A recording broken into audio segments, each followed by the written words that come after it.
Morning everyone. कैसे हैं आप लोग? Merry Christmas. So we were in doubt initially कि इतनी सर्दी हो गई पिछले 2-3 दिन में, तो आ पाएंगे या नहीं आ पाएंगे, लेकिन finally you are here, so thank you. Please. तो मिस्टर राघवेंद्र को आप सब जानते होंगे, राइट?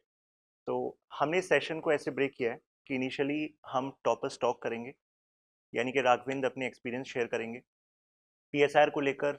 इनिशियली जो उनको स्ट्रगल हुआ या फिर जो उनको प्लस पॉइंट्स लगे, तो कैसे he scored so well that he is in service. और इस बार भी ये इंटरव्यू में दोबारा जा रहे हैं, तो रुक नहीं रहे हैं आईपीएस पर भी। ठीक है। 2023 तो नहीं दे रहे? अब प्लान है देना ना पड़े। अच्छा अच्छा। ठीक है। तो टॉपर स्टॉक के बाद देन वी आर प्लानिंग की साथ में फिर Q&A हो आपका, तो जो भी आप सवाल पूछना चाहते हैं, so Raghav is here and I am here, तो हम बात करेंगे उस पर, नॉर्मल डिस्कशन। और उसके बाद we are planning some quiz session. तो कुछ क्वेश्चंस हमने प्रिपेयर किए हैं, तो आपसे वो क्वेश्चंस पूछे जाएंगे और फिर वो आपका क्रिसमस गिफ्ट भी होगा।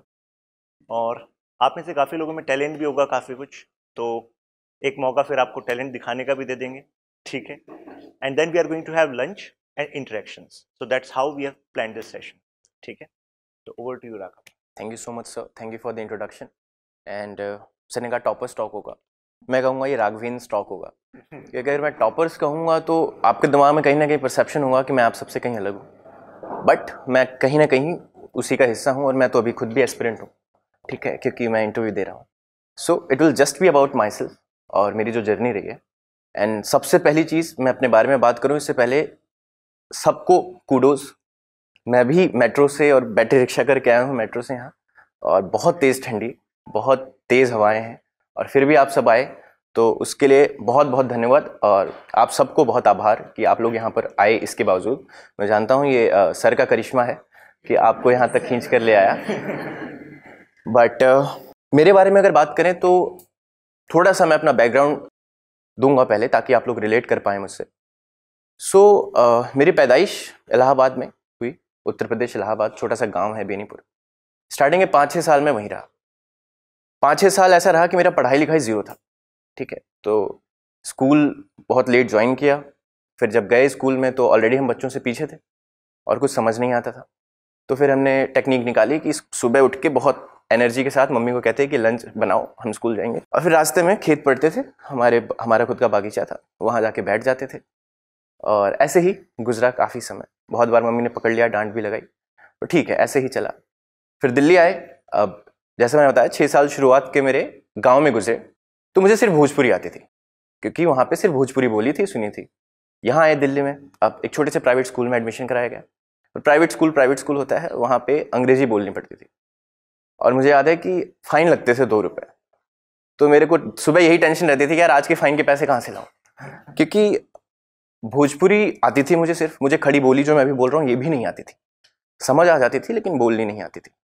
तो ऐसा समय था स्टार्टिंग का मेरा स्कूलिंग का कि स्कूल जाते थे, वॉशरूम नहीं पूछते थे हम, वॉशरूम के लिए वेट करते थे कि लंच हो या छुट्टी हो, क्योंकि मे आई गो टू वॉशरूम नहीं बोला जाता था।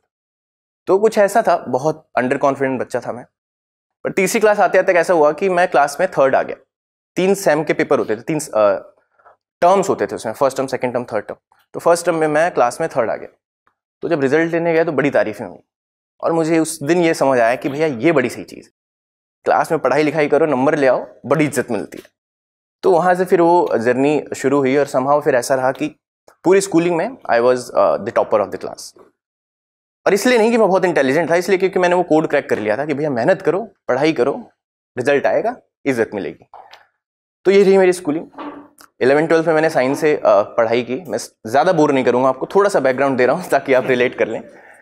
11-12 साइंस से किया, बट समझ आ गया कि साइंस मेरी चीज़ नहीं है, या मैं साइंस के लिए नहीं बना। फिर ग्रेजुएशन किया, और ग्रेजुएशन में आए तो ये दिमाग में था कि यूपीएससी की तैयारी करनी है, तो इकोनॉमिक्स ऑनर्स से दिल्ली यूनिवर्सिटी से ग्रेजुएशन किया।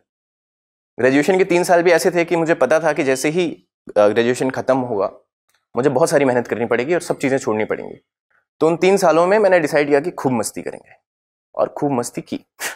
सो ऐसा है कि 3 सालों से ज़ीरो रिग्रेट्स, जो कर सकते थे कॉलेज में इलीगल चीज़ों को छोड़ करके सब कुछ किया।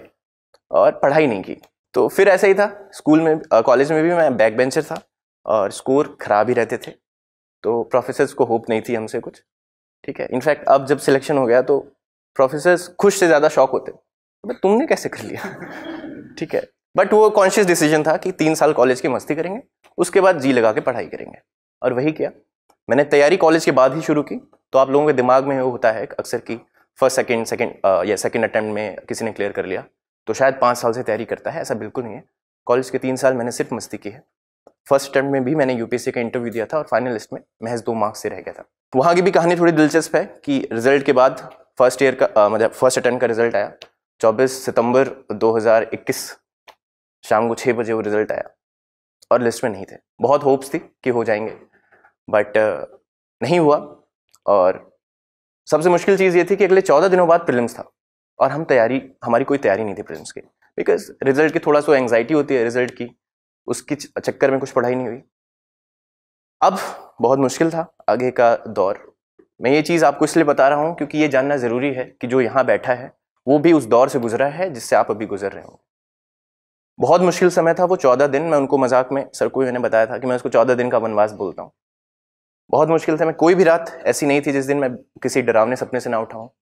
कांप जाता था एकदम, ऐसा उठता था। 14 दिन खाने पीने का कोई सुध नहीं था। मम्मी ले आती थी, खा लेते थे, ना स्वाद लग रहा है ना समझ आ रहा है क्या चल रहा है। समहाउ वो 14 दिन कटे और किस्मत से प्रीलिम्स निकल गया। और आप देखिए वो अटेम्प्ट मेरा ऐसा था जब सबने मुझे सजेस्ट किया कि यार छोड़ दो अटेम्प्ट, 14 दिन में कहाँ प्रीलिम्स निकलेगा, बैक टू बैक 2 फेलियर्स नहीं झेले जाएंगे।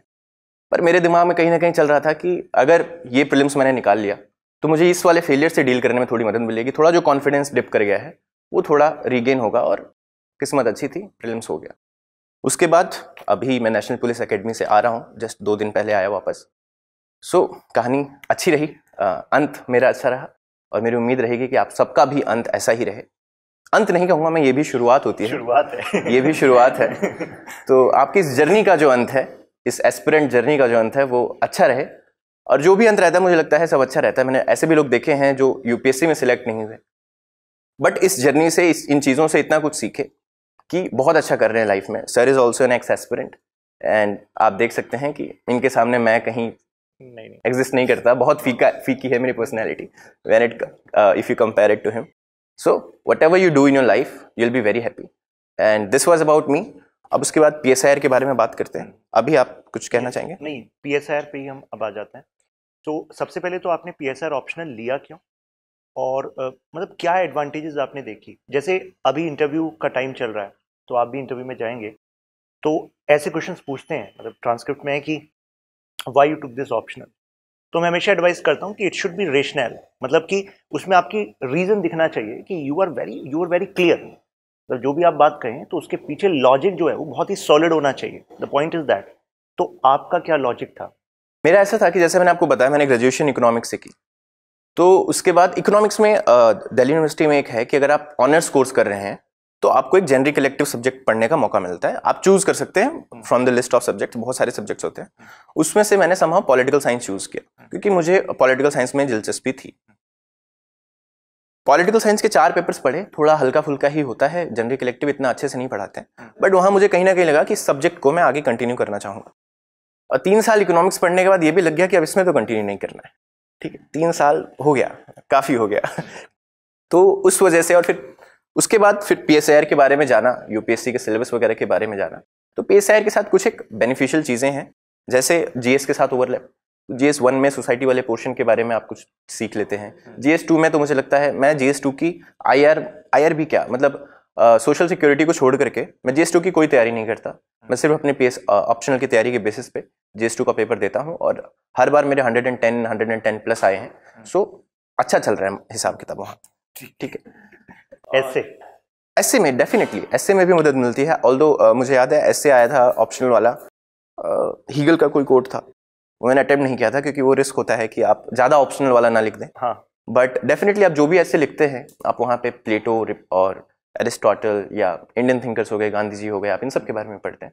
तो वो थिंकर्स को कोट करने में आपको डेफिनेटली एक पर्सपेक्टिव डेवलप हो जाता है। जब पॉलिटिकल थॉट पढ़ते हैं, चाहे इंडियन पॉलिटिकल थॉट हो या वेस्टर्न पॉलिटिकल थॉट हो, so you learn a lot of things and you can use that in your answers, in your, for example ethics में भी, इनफैक्ट एथिक्स में भी बहुत सारी जगह आप प्लेटो को कोट कर सकते हैं, ठीक है। प्लेटो की थ्योरी ऑफ जस्टिस है, रॉल्स की थ्योरी ऑफ जस्टिस है, ठीक है। तो कई चीजों में ओवरलैप जो है पीएसआईआर का रहता है। यहाँ पे एक बहुत इंपॉर्टेंट पॉइंट बताई राघव ने, ही सेइंग कि आप पीएसआर ऑप्शनल्स हैं तो कई बार आप ओवरफ्लो कर देते हैं, मतलब ऐसे में पूरा ही आपने पीएसआर ऑप्शनल डाल दिया, ऐसा नहीं करना। देयर शुड बी बैलेंस, मतलब वो एम्यूनिशन है जिसका सेलेक्टिवली यूज करना है, it should not be like कि उसी का इस्तेमाल किए जा रहे हैं। तो that's a balance you have to make. हाँ, मतलब अगर आप हीगल का कोई कोड था, अब आप उसमें लिख देंगे state is the March of God on earth, तो पीएसआर ऑप्शनल वाला समझेगा, जो चेकर है वो कहेगा ये क्या लिख दिया, ये क्या लिख दिया। तो एक बैलेंस बनाकर चलना चाहिए जिससे जनरल वाले डायमेंशंस भी वहां पर आ सके। बिल्कुल। Political obligation, why political obligation has been an idea, मतलब थोरोली, तो मतलब इस तरीके से आपको कनेक्ट करना है डेफिनेटली। ठीक है, जो आपने फुटनोट्स बनाए थे, सो फुटनोट्स आपने किस स्टेज पर बनाए और फिर उसके बाद मतलब कि कैसे फुटनोट्स बनाए? कई सारे बच्चों को ये प्रॉब्लम रहती है और अभी हम ना इनको टास्क दे रहे हैं वीकली, तो they are doing very fine. अच्छा, कितने लोग ऐसे हैं कि जिन्होंने अब तक वो नहीं करा है? मेंशन मी एंड फक्र है। कितने लोग हैं? चेहरा भी दिख जाए। ठीक है, ठीक है, ठीक है। अच्छा, बाकी सब लोग कर रहे हैं। तो फुटनोट्स में इनिशियली एक डिफिकल्टी होती है स्टूडेंट को ये पता करना कि क्या छोड़ें और क्या लिखें। एक जनरल मतलब इशू होता है, तो वो किस स्टेज पर होना चाहिए? आपने किस स्टेज पर किया और कैसे उसने हेल्प किया कि लास्ट मिनट पे you were referring the whole notes? So जैसा आपने कहा कि अगर मैं अपने कोचिंग के रजिस्टर देखूं तो करीब 7-8 रजिस्टर A4 शीट वाले 2-2, 250-250 पन्ने वाले भर दिए। और अभी जो मैं नोट्स पढ़ता हूं वो महज 150 से 200 पन्नों में अराउंड 50-50, 60-60 पन्नों के पेपर 1A सेक्शंस, चारों सेक्शंस के 50-50, 60-60 A4 शीट्स में मैंने नोट्स बना रखे हैं। और मुझे लगता है वो बहुत ज़रूरी चीज़ है। The most important thing about preparing any optional is that you have concise notes, because if you do not have and you want to revise it, क्योंकि आपका नोट्स और आपके रिवीजन इतने स्ट्रांग होने चाहिए कि जो पेपर 1 और पेपर 2 के बीच में गैप होता है इन मीन्स, उसके बीच आप एक बार पूरा एक पेपर का नोट्स गो थ्रू कर लें, दैट इज 1.5 आवर्स। ये इम्पॉसिबल लगता है पर नहीं होता है। इतनी बार आप उसको पढ़ चुके होते हैं कि आपकी वो पेज की मेमोरी बन चुकी होती है, ठीक है, फोटोग्राफिक मेमोरी बन चुकी होती है। आप पन्ना खोलते हैं, आपको पता चल जाता है इसमें ये थिंकर है, इसका ये कोट है और बस यही मुझे देखना है। सो इसलिए नोट मेकिंग बहुत जरूरी है। किस स्टेज पे नोट मेकिंग करनी चाहिए? मुझे लगता है 2 रीडिंग्स या आपको जब भी लगता है कि आप कंफर्टेबल हैं, ठीक है। और नोट मेकिंग तभी करनी चाहिए जब आपने प्रीवियस ईयर क्वेश्चंस अच्छे से देखें, बिकॉज अदरवाइज आप अगर आप प्लेटो देखें, प्लेटो एक थीसिस का सब्जेक्ट होता है, राइट? पीएचडी कर रहे हैं लोग प्लेटो पे, सो इट्स वास्ट। अब आप प्लेटो अगर पढ़ रहे हैं, आपको ये समझना है कि मुझे यूपीएससी के एग्जाम के लिए प्रिपेयर करना है प्लेटो, मुझे प्लेटो में एक्सपर्ट नहीं बनना है। It goes for every topic of the syllabus. तो अब यूपीएससी आपसे क्या एक्सपेक्ट कर रही है? आप प्रीवियस 15 सालों के सवाल उठा करके देखेंगे ना, आप देखेंगे कि यूपीएससी कुछ एक लिमिटेड दायरे में सवाल पूछ रहा है, ठीक है। वो प्लेटो से पूछ रहा है तो फिलोसोफर किंग के बारे में पूछ रहा है, थ्योरी ऑफ जस्टिस के बारे में पूछ रहा है, मेथ ऑफ मेटल्स वगैरह के बारे में, इर्द गिर्द वहीं पे सवाल मंडरा रहे हैं। तो अगर आप ऐसे 5-6 चीजों को डेलिनिएट कर सकते हैं, उनको निकाल सकते हैं कि यही इंपॉर्टेंट है प्लेटो में, तो अब आपका प्लेटो हो गया। आपने प्लेटो के नोट्स बनाए, प्लेटो लिखा A4 पे, पहले इंपॉर्टेंट टॉपिक क्या है? थ्योरी ऑफ जस्टिस हो गया, दूसरा फिलोसोफर किंग है। A4 शीट एक साइड में थ्योरी ऑफ जस्टिस पे लिख लिया, क्या लिखा? Theory of justice, what is the basic idea, ठीक है। देन व्हाट इज इट्स, अब उसको कैसे एनालाइज करते हैं, उसका एनालिसिस क्या है, उसका क्या इंपॉर्टेंस था, क्रिटिसिज्म क्या है, ठीक है। क्रिटिसिज्म के बाद एक कंक्लूजन क्या है। सो अगेन नोट मेकिंग में एक चीज ये जरूर मेंशन करूंगा कि नोट मेकिंग अगर आप इंट्रो, बॉडी, कंक्लूजन फॉर्मेट में करते हैं तो वो काफी मददगार रहता है। और कुछ इंट्रोडक्शंस आप हमेशा तैयार रखिए। फॉर एग्जांपल मान लीजिए हैना अरेंड पे क्वेश्चन आ रहा है, तो हैना अरेंड पे आप एक रेडीमेड इंटरव्यू तैयार रखिए कि Hannah Arendt was the most influential thinker cutting across the philosophical lines in the 20th century. ऐसा ही कुछ भी, मोस्ट प्रोफाउंड थिंकर है ना, मोस्ट से कंट्रोवर्शियल मत कहिए बट अनकन्वेंशनल थिंकर। तो ऐसे ही कुछ एक चीजें आप हर एक थिंकर, हर एक टॉपिक के लिए कुछ एक इंट्रोडक्शंस और कुछ एक कंक्लूजन्स रेडीमेड तैयार करके रखें।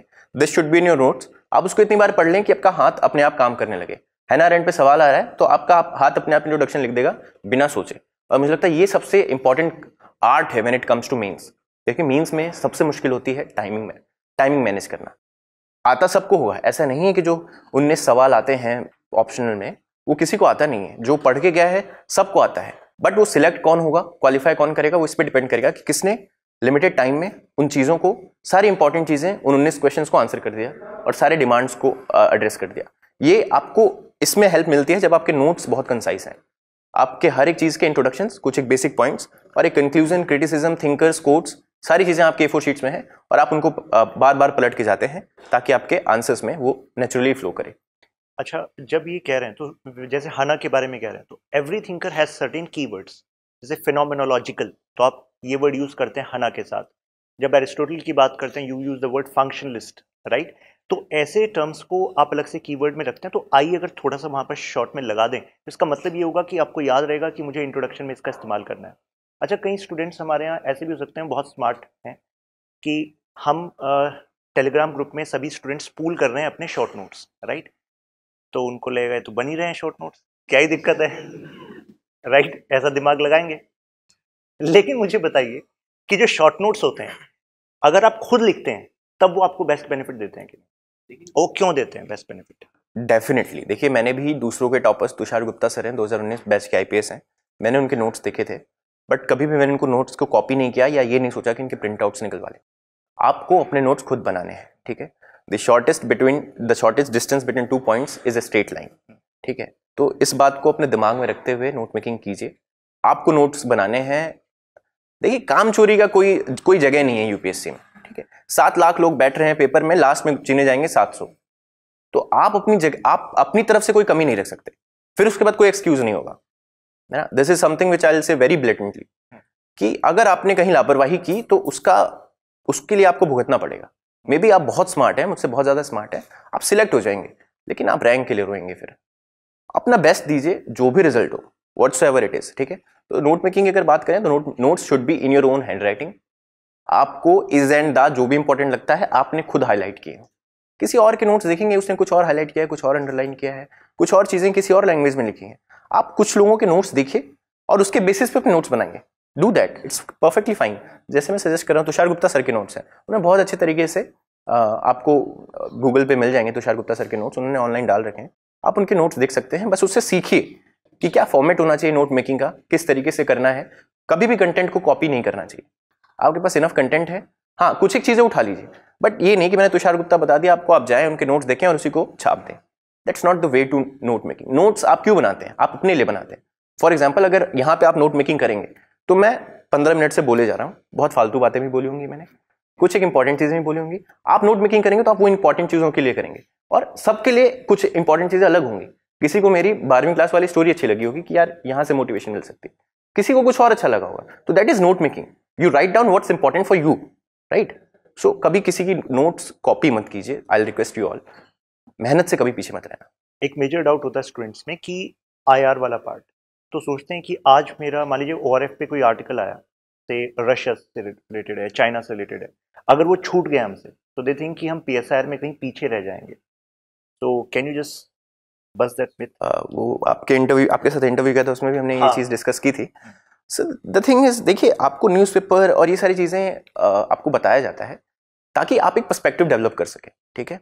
इट्स नॉट कि आपको न्यूज़पेपर पढ़ना है, आर्टिकल पढ़ना है, उससे नोट बनाना है और वो आंसर में लिख के आना है। न्यूज़पेपर रीडिंग का कभी भी ये पर्पस है, होता ही नहीं है।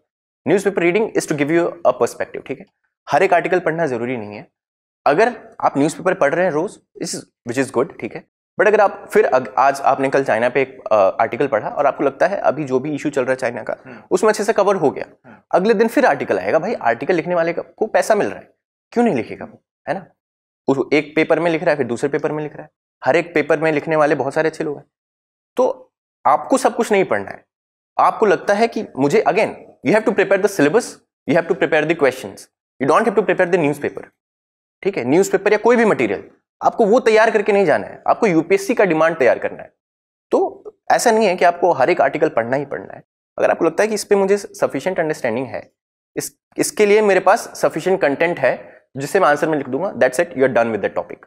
चाहे आप कहीं से भी पढ़ रहे हैं, अगर कोई टॉपिक शशांक सर की क्लास में आपने अटेंड किया, मुझे लगता है हर एक टॉपिक के लिए ये तो होगा, बट अगर आपको कोई टॉपिक लगता है कि बस इसके ये पढ़ करके मैं UPSC के सारे आंसर्स को, क्वेश्चंस को आंसर कर पा रहा हूँ, you don't have to look anywhere else. किताबें होती हैं, OP गाबा है, न्यूज़पेपर है, दुनिया भर के, बट अगर शशांक सर ने आपको कुछ एक आर्टिकल दिया है, इंडिया चाइना रिलेशंस को अच्छे से एनालाइज करता है, वो सारे फैक्ट्स हैं, सारे पर्सपेक्टिव्स हैं, और आपको लगता है इससे मेरा ये टॉपिक प्रिपेयर हो रहा है, तो अब आपको कहीं और जाने की जरूरत नहीं है। तो ये एक इकोनॉमिकल सेंस में चलना है, ठीक है, कि ऐसा नहीं है कि ये पढ़ रहा है तो ये भी पढ़ लें। द डिप्लोमेट में आर्टिकल आ गया, द डिप्लोमेट में भी पढ़ लिया, फिर ORF में भी चाइना पे आर्टिकल आ गया, ORF भी पढ़ लिया। डुप्लीसिटी ऑफ योर एफर्ट्स होगा, उसके अलावा और कुछ नहीं होगा इससे। चलिए अब इस सेशन को ना थोड़ा इनफॉर्मल बनाते हैं, ठीक है। तो आप जो भी बातचीत करना चाहते हैं, जो सवाल आप पूछना चाहते हैं राघव से, तो नाउ यू कैन आस्क। तो एक कैजुअल हम कन्वर्सेशन करेंगे, ठीक है। ऐसा नहीं होना चाहिए कि प्रवचन चल रहा है यहाँ पर और कुछ बातें अच्छी लग रही हैं and then you are going to go out, right. So you have to make best out of it, कि जो आज हम साथ में मिले, तो यू कैन आस्क। ये और इसीलिए मैं सूट में नहीं आया, मैं आपके बीच कहीं भी बैठ करके अभी घुल मिल सकता हूँ, ठीक है। तो उसी तरीके से रखेंगे इसको। आपके दिमाग में जो भी डाउट है, कितना भी आपको लगता हो इडियट डाउट है, कितना भी छोटा डाउट है, ठीक है, कि सर सुबह उठा नहीं जाता है, वो भी पूछ लो यार, मुझे जो आएगा बता दूंगा। तो ask anything that you feel like, informal रखिए, ठीक है। और अगर आप नहीं पूछ रहे हैं तो इसका मतलब है आपको, मतलब UPSC का ब्रह्म ज्ञान हो चुका है, मतलब आपको जरूरत नहीं है। और या मैं आपको नहीं पसंद है आपको लगा ये क्या बताएगा। Hello sir, good morning all of you. Sir जैसे एक साल में आपने फुट नोट्स ये सब कैसे प्रिपेयर कर लिए, ऑप्शनल के भी, GS के भी, इससे रिलेटेड? तो देखिए, मैंने मई 2019 में तैयारी शुरू की थी और अराउंड नवंबर तक मैंने ऑप्शनल का सिलेबस एक रीडिंग के साथ खत्म कर दिया था। तो मैं क्या करता था, मैं क्लासेस लेता था PSIR के लिए, क्लासेस लेता था और अगले दिन क्लासेस के लिए लाइन लगती थी। तो जो आधे घंटे लाइन में मैं लगता था, उतने में जो एक दिन पहले पढ़ाया गया था वो पढ़ लेता था। उससे जो डाउट्स होते थे क्लास में जाके अगले दिन पूछ लेता था। तो इससे क्या होता था, एक बेसिक ग्राउंड वर्क मेरा होता जा रहा था कि अगर मैंने प्लेटो खत्म किया है, क्लास में प्लेटो खत्म हुआ है, तो वो मेरा हो गया, ठीक है, क्योंकि मैंने उसे खुद भी एक बार सेल्फ रीड मार लिया। अभी क्या है, आपको ये दिमाग में सेटिस्फेक्शन होती है कि अभी आपने क्लास अटेंड कर ली है प्लेटो की, तो बस वी आर डन। नहीं, आपको थोड़ा सा एफर्ट अभी साथ के साथ करना है। नवंबर तक जब मेरा सिलेबस खत्म हुआ, उसके बाद I was done with one proper reading of the subject, ठीक है। और फिर मैंने प्रीवियस ईयर क्वेश्चन देखने शुरू किए। तो आई टुक स्टेप बाय स्टेप। सो मैंने अगले 2-3 महीनों में अराउंड फरवरी तक मैंने नोट मेकिंग की थी और उसमें मैंने पेपर 1A 2A को प्रायोरिटाइज किया था। उसके बाद जो बाकी बचे 1B और 2B तक किया था। और देखिए, नोट मेकिंग एक कॉन्टिन्यूस जर्नी होती है ना। ऐसा नहीं है आप एक दिन बैठेंगे या एक महीने बैठेंगे और सारी नोट मेकिंग कर डालेंगे। आपको स्टार्ट करना है, अगेन आई से PSIR की बात करें अगर, तो प्रायोरिटाइज पेपर 1A और 2A, ये इस पे नोट मेकिंग आपकी डेफिनेटली होनी चाहिए। पेपर 1B और 2B में भी कुछ एक पोर्शंस हैं, जैसे बाकी चीज़ें जो है इंडियन सेंट्रल गवर्नमेंट है, यूनियन गवर्नमेंट, स्टेट गवर्नमेंट है, इन सारी चीज़ों पे आप GS 2 में भी कुछ पढ़ेंगे, तो उसको कीप इट वेटिंग। बाकी जो टॉपिक्स हैं, फॉर एग्जांपल सोशल मूवमेंट्स है, caste, religion, ethnicity in politics है, इन चीज़ों पे आपकी नोट मेकिंग प्रीलिम से पहले होनी चाहिए। अब अगर आप ऐसे पेपर 1B से 3-4 चीज़ें निकाल लें जिसपे नोट मेकिंग अभी जरूरी है, और पेपर 2B से ऐसी 3-4 चीज़ें निकाल लें जो जिसपे नोट मेकिंग अभी जरूरी है, तो इतना अगर आप करते हैं तो करीब 60% of your syllabus, 70% of your syllabus पे आपने नोट मेकिंग कर ली। अब बाकी की चीज़ें आप प्रीलिम्स के बाद हैंडल कर सकते हैं। तो आपको 100% टारगेट नहीं रखना है, बट जो ज़्यादा इंपॉर्टेंट है वो चीज़ों पे आप नोट मेकिंग करके जाइए। और अगेन, नोट मेकिंग 2 से 3 रीडिंग के बाद होनी चाहिए, ठीक है। ऐसा नोट मेकिंग टारगेट नहीं होता है, नोट मेकिंग अपने काम को आसान करने का तरीका होता है। अब नोट मेकिंग इतना आप लोग सुनते हैं कि आपको लगता है कि पहले दिन से नोट मेकिंग करनी है, जबकि नोट मेकिंग का वो पर्सपेक्टिव, वो पर्पस नहीं होता है। Note making is just to simplify your notes. आप क्लास में पढ़ते हैं, शशांक सर आपको बहुत डिटेल में सब चीजें बताते हैं, आपको उसको अपने लिए कंसाइज बनाना है कि मुझे ये चीज समझ आ गई, ये लिख लेता हूँ, दैट्स इट। सर जैसे कुछ क्लासेस के बैकलॉग्स लग जाते हैं, नोट्स नहीं बना पाते, तो फिर बाद में वो सब इकट्ठा हो जाता है एक साथ, तो फिर उसको कवर करना, फिर आगे वाला छूटता चला जाता है। सर आप बैकलॉग लग क्यों रहे हैं, कहाँ बिजी हो,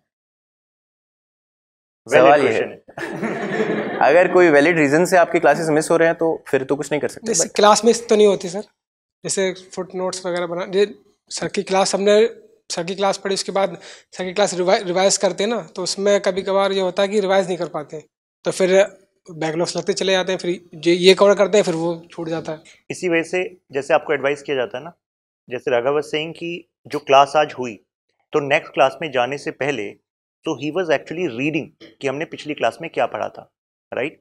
तो इसी वजह से हम कहते हैं ना R1 इज लाइक कि just after class you have to give say 20 minutes 25 minutes, वो सबसे कम समय होता है रिवीजन करने का, मतलब क्योंकि अभी अभी आपने ताज़ा पढ़ा है, राइट। और इस समय जो चीज़ आपकी गैप होंगे ना, वो आपके दिमाग में रहेंगे कि यार मैं ना ये चीज़ रिटेन नहीं कर पाया था, और आप उसको उस टाइम पर देख लेंगे, सो वो अच्छे से रिटेन हो जाएगा। तो ये आपका R1 है। और जब आप वीकेंड पर कर रहे होते हैं वो R2 होता है, सेकंड रिवीजन होता है। उस सेकंड रिवीजन के बाद फिर वो आप एक्सरसाइज कर रहे हैं जो अपनी फुटनोट्स वाली, और अभी ये हैबिट आपकी बनती चली गई, तो it is going to give you immense ease at the end. फिर आपको लगेगा कि हमने बहुत कुछ अचीव कर लिया है।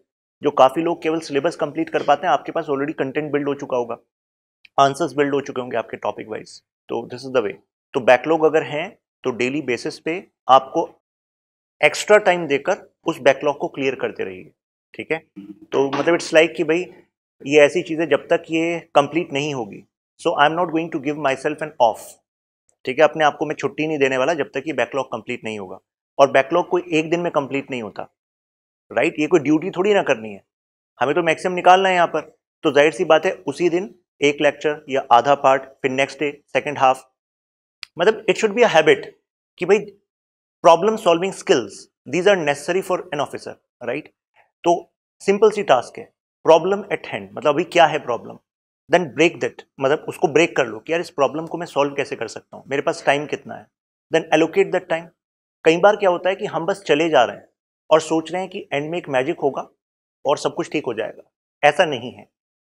If bad structures are giving you good results, then my friend you are actually going towards a wrong direction, क्योंकि वो लास्ट में वो चीजें पाइल अप हो जाएंगी और फिर नहीं संभाल पाओगे, राइट। तो अगर चीजें अभी अच्छी चल रही हैं जबकि आपकी लाइफ में स्ट्रक्चर सही नहीं है, तो इससे शांत नहीं बैठना चाहिए, यानी कि कुछ बड़ी गड़बड़ होने वाली है, मतलब it should be a red light. तो जैसे ही अवेयर हो तो तुरंत देखो कि क्या क्या मेरे सामने टास्क है, लिखना स्टार्ट कर दो। मतलब journaling is the best thing to do. लिख लो, प्रॉब्लम को लिख लो कि भाई ये चीजें हैं मेरे पास, इतना टाइम है मेरे पास, let's break it and let's do it. और उसमें भी फ्लेक्सिबल रहो, ज्यादा हार्श नहीं होना अपने ऊपर, ये लड़ाई थोड़ी ना है, ठीक है। तो ब्रेक करके और करते चले जाओ, ठीक है। फ्लेक्सिबल टाइम रखोगे तो उसको जो गैप हो गया उसको वहां पर फिल कर लोगे। सर एक डाउट और था, जैसे अगर मुझे अभी प्रीलिम्स मैंने देने की मतलब सोच रहा हूँ मैं प्रीलिम्स, तो मुझे ऑप्शनल कब तक पढ़ना चाहिए? अभी आपका जैसे जैन लास्ट है, तो ऑलरेडी आपको इस समय पर प्रीलिम्स के एमसीक्यूज प्रैक्टिस करनी स्टार्ट कर देने चाहिए, राइट। और जैन लास्ट और या फैब का मिड तक आपने करा, और उसके बाद you can actually give your focus bit more on prelims. वैसे मैं आपको बताऊं, प्रीलिम्स और मीन्स कुछ पोर्शंस को हम हटा दें तो प्रिपरेशन इंटीग्रेटेड है। इससे पहले करंट और स्टैटिक को अगर हम चैनलाइज करते तो देखते थे कि मीन्स में क्वेश्चन एनालिटिकल इन नेचर आ रहे हैं और प्रीलिम्स में स्टैटिक और करंट का मिलाकर आ रहा है। लेकिन प्रीलिम्स में भी तो एनालिटिकल क्वेश्चन आ रहे हैं, इवन पॉलिटी से भी, पॉलिटिकल थ्योरी से मिलाकर क्वेश्चन पूछ रहे हैं, राइट। तो यानी कि इसको कुछ ऐसा मत मानो कि बिल्कुल सेपरेट होने वाला है। हाँ, इतना मुझे पता होना चाहिए कि प्रीलिम्स के हिसाब से मुझे जीएस का रिवीजन करना है मल्टीपल टाइम्स और मुझे एमसीक्यूज अटेम्प्ट करने हैं। तो जैसे आपके डेली 50 एमसीक्यूज चल रहे हैं एसआईपी प्लस में, राइट। आपको पता है आपके 16 टेस्ट होने हैं, फिर आपका ऑल इंडिया रैंक वाला टेस्ट होना है। आपका फोकस केवल ये होना चाहिए कि भाई मैं अपना यहाँ पर 100% दूंगा। अगर मुझे पता है आज 50 एमसीक्यूज इसके होने वाले हैं, तो मैं क्लास में जाने से पहले उसको रिवाइज कर लूंगा टॉपिक को, जिससे कि अब जब टीचर ट्रैप पर बात करेगा, कुछ नुएंसेस पर बात करेगा जहां से क्वेश्चन फंस सकता है और मैं गलती करने वाला हूं, तो क्लास का इस्तेमाल उसके लिए करना है। समझ रहे हैं? तो ऐसे फिर धीरे धीरे कॉन्फिडेंस आप में आता चला जाएगा। तो प्रीलिम्स की जर्नी आपकी स्टार्ट हो चुकी है, क्योंकि आप डेली वो एमसीक्यूज कर रहे हो, एसआईपी की क्लास कर रहे हो। ऑप्शनल कब तक करना है? मतलब जैन लास्ट, फेब, मतलब फेब मिड तक, मतलब आपके करीब समझिए कि 3.5 घंटे के आसपास इसमें आप दे रहे हो, तो दैट इज फाइन। क्योंकि ऑलरेडी बाकी पोर्शन जो आप दे रहे हो तो वो आप जीएस के लिए दे रहे हो। मैं मानकर चल रहा हूँ कि आप वर्किंग प्रोफेशनल नहीं हो। Yes sir. और आपके पास अराउंड 8 आवर्स के आसपास रहते हैं, राइट? हाँ, तो that is the. Thank you sir. My name is Ravi Kumar sir. जी। और sir thanks for this meetup sir. और सर क्वेश्चन सर ये है कि जो आंसर राइटिंग अप्रोच सर अभी सर ने बताई कि हमारी एसे और जो ऑप्शनल उसकी डिफरेंट होनी चाहिए, तो सर फिर जीएस और जो एसे और जो ऑप्शनल उनकी आंसर राइटिंग अप्रोच क्या होनी चाहिए सर? देखिए रिगार्डिंग सर। सो देखिए, एक बेसिक जो, अगर मैं 2 सेंटेंस आपको बताऊं, एक तो ये है कि पॉलिटिकल थ्योरी का इस्तेमाल आप करते हैं अगर आप पीएसआर का आंसर करते हैं। For example, paper 1 section B question आ रहा है से फंडामेंटल ड्यूटीज पर, ठीक है, कि भाई fundamental duties were not enshrined in original constitution and later they were added, so examine the context behind it, इस तरीके से। तो अगर आप जीएस में कर रहे हैं तो जीएस में आप जीएस के डायमेंशंस देंगे कि what was the debate, what was the reasons given by Swaran Singh committee and why it was considered important by Indira Gandhi ji, right, 42nd amendment. तो वहां पर आप provisions, commission, logic, argument, rights and duties का बैलेंस, ऐसे argument रखते हैं। लेकिन क्योंकि अब आप PSR में उस सेम क्वेश्चन को लेकर। तो अब मुझे बताइए आप कि राइट्स एंड ड्यूटीज दोनों की जब हम बात करते हैं तो हमारे कॉन्स्टिट्यूशन में लिबरल प्रिंसिपल्स हम एनश्राइन है, और लिबरल प्रिंसिपल्स क्या कहते हैं, वो राइट्स पर फोकस करते हैं, वो पीपल पर फोकस करते हैं, राइट। क्योंकि मॉडर्न एरा में हम कहते हैं ना कि मैन इज रेशनल तो that should be given some right, और राइट्स पर फोकस करते हैं, इंडिविजुअल राइट्स पर फोकस करते हैं। तो इंडिविजुअल राइट्स पर अगर हम फोकस करेंगे और सोशल कॉन्ट्रैक्ट थ्योरी कह रही है कि लोग खुद को ये कॉन्स्टिट्यूशन दे रहे हैं, तो ये माना जाता है कि भाई इस कॉन्स्टिट्यूशन के हिसाब से लोग खुद ही चलेंगे, तो ड्यूटीज को अलग से देने की जरूरत क्या है। तो आप थियरी, कॉन्स्टिट्यूशनल डिबेट और थिंकर, इन तीन का इस्तेमाल करते हैं अगर आप आईजीपी वाले सेक्शन में PSR वाला क्वेश्चन कर रहे हो। ये डिफरेंस है सर। अगर जीएस का अप्रोच लेके चल रहे हैं तो कमीशंस हो गए या फिर जो कमीशंस, प्रोविजंस हो गए, करंट से कोई इशू हो गया, एक्ट हो गया, उनको ऐड और अगर ऑप्शनल में कर रहे हैं तो थिंकर्स हो गए या फिर थिंकर, थियरी, कॉन्स्टिट्यूशनल डिबेट, उनका इस्तेमाल करें। ठीक है sir, thank you sir. Hello sir Manish sir, मैं ये पूछ रहा था सर, आप दोनों ही बता दीजिएगा कि राइट अप्रोच क्या है एस्से को लेकर, क्योंकि अभी तक मैंने एस्से टच नहीं किया तो मुझे पता नहीं है, मतलब एस्से में बिल्कुल ब्लैंक हूँ। सी एस्से में सबसे बड़ी बात यह है कि कोई राइट अप्रोच नहीं होती है। मैंने बहुत सारे वेराइड काइंड ऑफ एसेज पढ़े हैं, कुछ लोग जो बहुत ज़्यादा फैक्ट्स लिखते हैं, कुछ लोग जो बहुत ज़्यादा फिलॉसफी लिखते हैं, और सारे ही लोग अच्छे नंबर लेकर के आ रहे हैं। तो कोई एक राइट अप्रोच नहीं है जो मैं आपको बता दूंगा। आप लिखिए सबसे पहले, ठीक है, और आप ये देखिए कि आप कैसे लिखते हैं, हाउ डू यू राइट, ठीक है। ऐसे में इंडिविजुअलिटी आती है और वही कनेक्ट करती है। आप अगर किसी एक का ऐसे पढ़ करके जाएंगे, वैसा लिखना चाहेंगे तो आप वैसे नहीं लिख पाएंगे, because that is how that person rights, not you. तो सबसे पहले आप लिखिए, कोई सा भी ऐसे लिखिए। और कैसे स्टार्ट करें, आई नो कि कॉन्फिडेंस नहीं आता ऐसे लिखने का। सो इसके लिए आप क्या कर सकते हैं, कुछ एक फॉर्डर मटेरियल बनाइए। आप पिछले 15 सालों के यूपीएससी के ऐसे के पेपर उठाइए, ठीक है। उसमें से आप कुछ 8 से 10 टॉपिक्स को आइडेंटिफाई कीजिए जो यूपीएससी रिपीट करता है। फॉर एग्जांपल वुमेन एम्पावरमेंट हो गया, फेडरलिज्म, टेक्नोलॉजी, ठीक है, इन सारी चीज़ों पे, गवर्नेंस से रिलेटेड कुछ एक चीज़ें, हेल्थ, एजुकेशन, इन सारी चीज़ों पे यूपीएससी सवाल पूछता है। इन पे कुछ एक फॉर्डर मटेरियल तैयार कीजिए। अब फॉर्डर मटेरियल कैसे होगा, फॉर एग्जांपल हेल्थ है तो हेल्थ को लेकर के कुछ एक डेटा होंगे, कुछ एक कमिटी रिपोर्ट्स होंगी, ठीक है, कुछ एक आर्ग्यूमेंट्स होंगे, कुछ एक बेस्ट प्रैक्टिसेस होगी कि दुनिया में कहाँ पे हेल्थ को लेकर के अच्छा काम हुआ है, इंडिया में क्या इश्यूज हैं हेल्थ को लेकर के, ठीक है, क्यों है वो इश्यूज, वही बात कमिटीज़ ने क्या सजेस्ट किया वगैरह चीज़ें। तो इससे क्या है कि अब हेल्थ पे अगर ऐसे आता है तो आपके दिमाग में एक कॉन्फिडेंस आएगा कि मैं लिख सकता हूँ क्योंकि मेरे पास इसका कंटेंट रेडी है। तो ये फॉर्डर मटेरियल ऐसे ही 10-12 टॉपिक्स के लिए तैयार करके रखिए। उसके बाद सबसे बड़ी चीज़ है कि आप लिखिए। पहले ऐसे जब लिखेंगे बहुत बेकार लिखेंगे, ठीक है, but that is the way how you start. तो लिखिए, किसी को पढ़ाइए और आप ये देखिए कि आपका क्या तरीका है लिखने का। कुछ एक चीज़ें ऐसे में सबको करनी होती हैं, वो ये है कि सबसे पहले तो डिमांड ऑफ द क्वेश्चन समझिए। आपके ऐसे में जो डिमांड है उसी पे बात करनी है। कोई भी ऐसा पैराग्राफ नहीं होना चाहिए जो ऐसा लगे कि ये तो आउट ऑफ कॉन्टेक्स्ट चला गया, क्योंकि वहीं पे रीडर का जो इंटरेस्ट है वो ब्रेक हो जाता है ना, क्योंकि ये तो किसी और चीज़ के बारे में बात करने लगा। तो एक बांध के रखना है, सबसे बड़ी चीज़ है कि जो पढ़ रहा है उसको बांध करके रखना है कि वो शुरू से अंत तक ब्रेक ना ले। वो पानी का ग्लास भी ना उठाए तुम्हारा ऐसे पढ़ते हुए, और इतना टाइम नहीं लगता है ऐसे पढ़ने में, मुश्किल से 10-12 मिनट लगते हैं एक ऐसे पढ़ने में। सबसे पहली चीज़ ये है कि आपको stick to the point. Fodder material तैयार है, अब आप लिख रहे हैं एससी के जो टॉपिक है उसको 5 बार पढ़िए, break it down into different things, ठीक है। कोई भी एक टॉपिक होता है उसमें 2-3 आयाम होते हैं, 2-3 एस्पेक्ट्स होते हैं, उसको ब्रेक डाउन कीजिए और फिर आप देखिए कि इन तीनों एस्पेक्ट्स को आपको ऐसे में बात करनी है, इन तीनों चीज़ों को अच्छे से बात करनी है। अब उनको आप पैराग्राफ्स में डिवाइड कीजिए कि पहला पैराग्राफ इंट्रोडक्शन का होगा, दूसरे तीसरे पैराग्राफ में मैं ये पहले पर्सपेक्टिव के बारे में बात करूंगा, ठीक है। और ऐसे में कुछ एक चीज़ें रूल्स आप ऐसे बना सकते हैं कि फॉर एग्जांपल सबसे पहले आपने एक इंट्रोडक्शन डाला, बॉडी में आपने जो ऐसे की डिमांड है, जो बेसिक आइडिया है उस टॉपिक का, उसके बारे में बात की। Then you talk about some other perspective कि ऐसा नहीं है, ऐसा भी हो सकता है, ठीक है, you counter it kind of. Then you give a constructive feedback कि ठीक है इन दोनों का अब मिला करके क्या होगा, ठीक है, कि एक पहले आपने एक आर्गुमेंट दिया, एक काउंटर आर्गुमेंट दिया, जो पीएसआई में पढ़ते हैं ना कि thesis, antithesis, synthesis. So this is your essay basically. You talk about a topic, उसके बारे में आप कई सारे डायमेंशंस दे। अगेन सबसे पहले स्टार्ट जब आप करते हैं तो एक जो बेसिक फंडा होता है, पेस्टल प्रिंसिपल को आप फॉलो कर सकते हैं, बट ये बहुत बेसिक तरीका होता है लिखने का, और अगर आप ऐसे लिखेंगे तो बड़ा बोरिंग लगता है। बट स्टार्ट लाइक दैट, धीरे धीरे आपको बिल्ड होगा कैसे एक नेचुरल फ्लो लाना है ऐसे में, ठीक है। कनेक्टर्स का यूज कीजिए, एक पैराग्राफ और दूसरा पैराग्राफ एकदम अलग नहीं लगना चाहिए। फॉर एग्जाम्पल आप एंड करते हैं, आपने इकोनॉमिक पर्सपेक्टिव के बारे में बात किया, तो अगला पैराग्राफ स्टार्ट करने से पहले जस्ट राइट इट डाउन की having looked into the economic perspective, let's look into how this affects the political dynamic. अब इससे क्या हो गया, एक कनेक्ट बना जा रहा है। अब अगर अचानक से आप इकोनॉमिक वाला पैरा एंड करके पॉलिटिकल वाला शुरू करते हैं, कोई कनेक्ट नहीं है, तो एक कनेक्टर्स का इस्तेमाल कर सकते हैं, पेस्टल जो मैंने बताया वो फॉलो कर सकते हैं, पर्सपेक्टिव्स डिफरेंट दीजिए, ये आपके ऐसे को अलग बनाएगा कि एक तो आर्गुमेंट बेसिक आर्गुमेंट है उसको अच्छे से एनालाइज किया, एक काउंटर आर्गुमेंट दिया कि मे बी ऐसा नहीं ऐसा भी हो सकता है, and then you give a synthesis of both the things and then you write a forward looking conclusion. So this is some basic framework जो भी आप डेवलप कर सकते हैं. आपका खुद का फ्रेमवर्क डेवलप होगा with practice. When you write down 5 to 10 essays, उसको पढ़ाइए, अपने दोस्तों से फीडबैक लीजिए कि उनको समझ आया नहीं आया, ठीक है. So this is the way to go about it.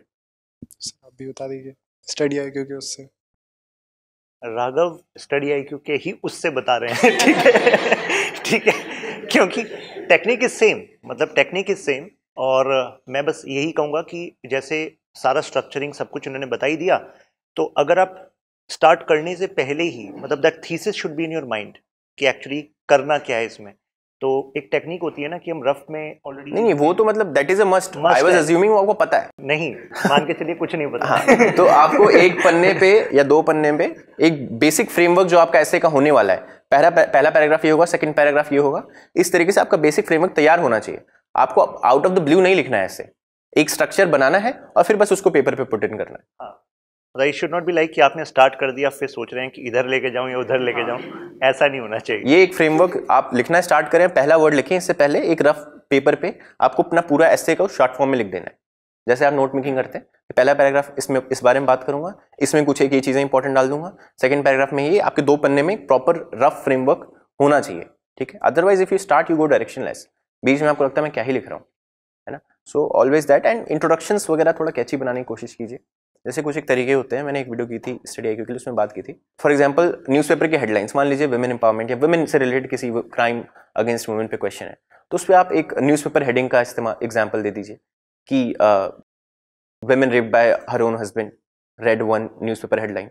एक दूसरी हेडलाइन की फॉर एग्जाम्पल वो था कि women beaten by her father in law for dowry, read the other headline, ठीक है. इस तरीके से आप एक बेसिकली मेक इट डिफरेंट कि वो पढ़ने वाले लगे कि अच्छा कुछ अलग है. अब आप वुमेन एम्पावरमेंट पे है और वुमेन एम्पावरमेंट को डिफाइन करने लगे, तो बोरिंग तरीका इस्तेमाल करने स्टार्ट करने का.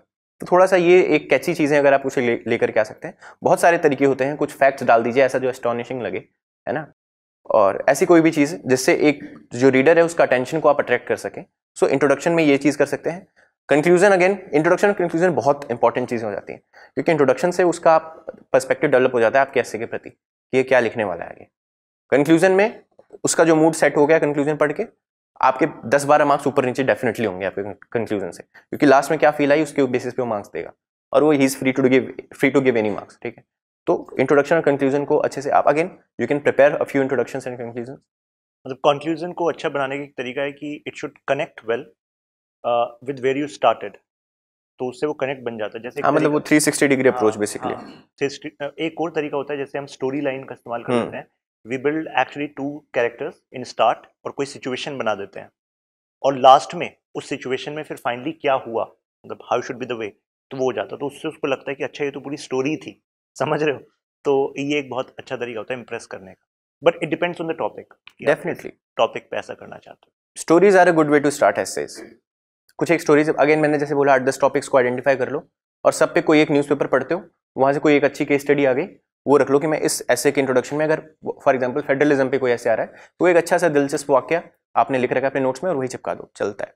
सर एक और डाउट है, जीएस जो आंसर राइटिंग में जीएस के जो पर्सपेक्टिव है उसे कैसे विशेष सर्कल से कैसे निकले पीएसआर के लिए, क्योंकि मैं जीएस मतलब पीएसआर का क्वेश्चन लिखता हूँ लेकिन जीएस अप्रोच दिखती है उसमें, और आपके आंसर देखता हूँ मैं जो उसमें आते हैं तो काफ़ी डिफरेंट हो जाता है. मैं उसमें डिफाइन करता रहता हूँ, बॉडी कंक्लूजन ये सब करता रहता हूँ, मतलब आंसर में कुछ और ही होता है. ठीक ठीक. तो ये सेइंग कि जैसे हम regular answer daily answer writing practice करते हैं, तो जो मॉडल आंसर होता है तो उसमें डाइवर्स डायमेंशंस होती हैं, स्कॉलर्स होते हैं, एंड व्हेन ही राइट्स तो वो थोड़ा जीएस का जनरल पर्सपेक्टिव आता है.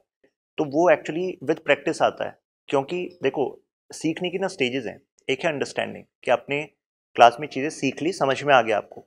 उसके बाद एसिमिलेशन है, मतलब उस पर जब आप सोचते हो और जब आप डिफरेंट टॉपिक्स पढ़ लेते हो ना, तो then you are able to build connection कि अच्छा ये तो इससे लिंक है, ये वाला आइडिया तो इससे लिंक है. Yes. तो जब आपके पास होलसम पर्सपेक्टिव आता है तो तब आप वो सारे डायमेंशंस उसमें डाल पाते हो। अभी क्या होता है कई बार कि आपने नोट्स के पार्ट्स को डिवाइड कर लिया और आप उसको पढ़ रहे हो, तो जैसे ही आपने एक स्टेटमेंट देखी है नोट्स के एक पार्ट से है, एक सब हेडिंग से है, तो आपका दिमाग जाता है कि यार ये सब हेडिंग के नीचे जो पॉइंट्स थे मुझे इसका इस्तेमाल करना है। जबकि जब मॉडल आंसर देखते हो मेरे, तो उसमें क्या होता है कि डिफरेंट डायमेंशंस को ऐड करके होता है। तो उसको मैं कह रहा हूं कि वो जूम आउट मतलब करना पड़ेगा। और जूम आउट कब होगा? जब आप उसका 2 रिवीजन कर लेते हो। और इसका पर्पस ही है आपको ये शो करना कि देखो भी यहां पर आपका आंसर है और यहां पहुंचना है। So it's a process. अगर आप डेली आंसर राइटिंग वो कर रहे हो तो with in 1.5 month, with in 2 months you will see difference. और कितने सारे स्टूडेंट्स के जो आंसर्स हैं जब आते थे बिल्कुल स्टार्टिंग में बहुत ही बेसिक होते थे, राइट? और अब आपने फील किया होगा कि मतलब ग्रेजुअली वो खुद ही उस तरफ जा रहा है। तो इट्स अ प्रोसेस, हो जाएगा वो। I'll just add one thing. देखो with respect to sir, model answer को लेकर के खुद को नहीं जज करना है। फॉर एग्जाम्पल जैसे आप ह्यूमन मॉडल्स को देख करके खुद को नहीं जज करते हो because you are not a model, you know, you don't have to be a model to be healthy. Similarly your answer does not have to be the model answer to be a good answer, है ना? तो उसको उसके basis पे अपने answer को जज नहीं करना है। वो बहुत कंफर्ट के साथ लिखा गया है। आप एग्जामिनेशन पर्सपेक्टिव से, एग्जामिनेशन एनवायरमेंट में लिख रहे हैं तो definitely there is going to be a difference. So just use that model answer as the model answer, take out the things from that जो आपको लगता है अच्छा ये मेरे नोट्स में नहीं था, मैं ये ऐड कर लेता हूँ। बस इतना पर्पस होता है। मैं भी आज भी मॉडल आंसर नहीं लिख पाता हूँ, ठीक है? मैं जब I have worked for a few coachings and मैं उनके लिए मॉडल आंसर्स तैयार करके देता था। मैं अब अगर वही आंसर लिखूंगा तो मैं मॉडल आंसर थोड़ी लिख पाऊंगा। When I am setting the model answer, I have the entire help, bro, right? I have the book with me, I have the Google with me, so I can think कि सबसे best चीजें डालते हैं इस model answer. मतलब उसका purpose ही आपको सिखाना है कि आपको इस तरफ जाना है, दैट्स इट। उसके बेसिस पे अपने आंसर को जज नहीं करना है, ठीक है? Just use it as the guiding light कि कुछ इस तरफ जाना है, वहां पहुंचना कभी नहीं पहुंच पाऊंगा। So when he is saying जज, तो मतलब डीमोटिवेट नहीं होना है, ठीक है? ठीक है, नहीं वो नहीं होना है बिल्कुल किसी भी मॉडल आंसर को देख के। बट मॉडल आंसर्स खूब सारे पढ़िए, आपके दिमाग में नए नए पर्सपेक्टिव्स, नए नए तरीके आएंगे कि ऐसे भी लिख सकते थे।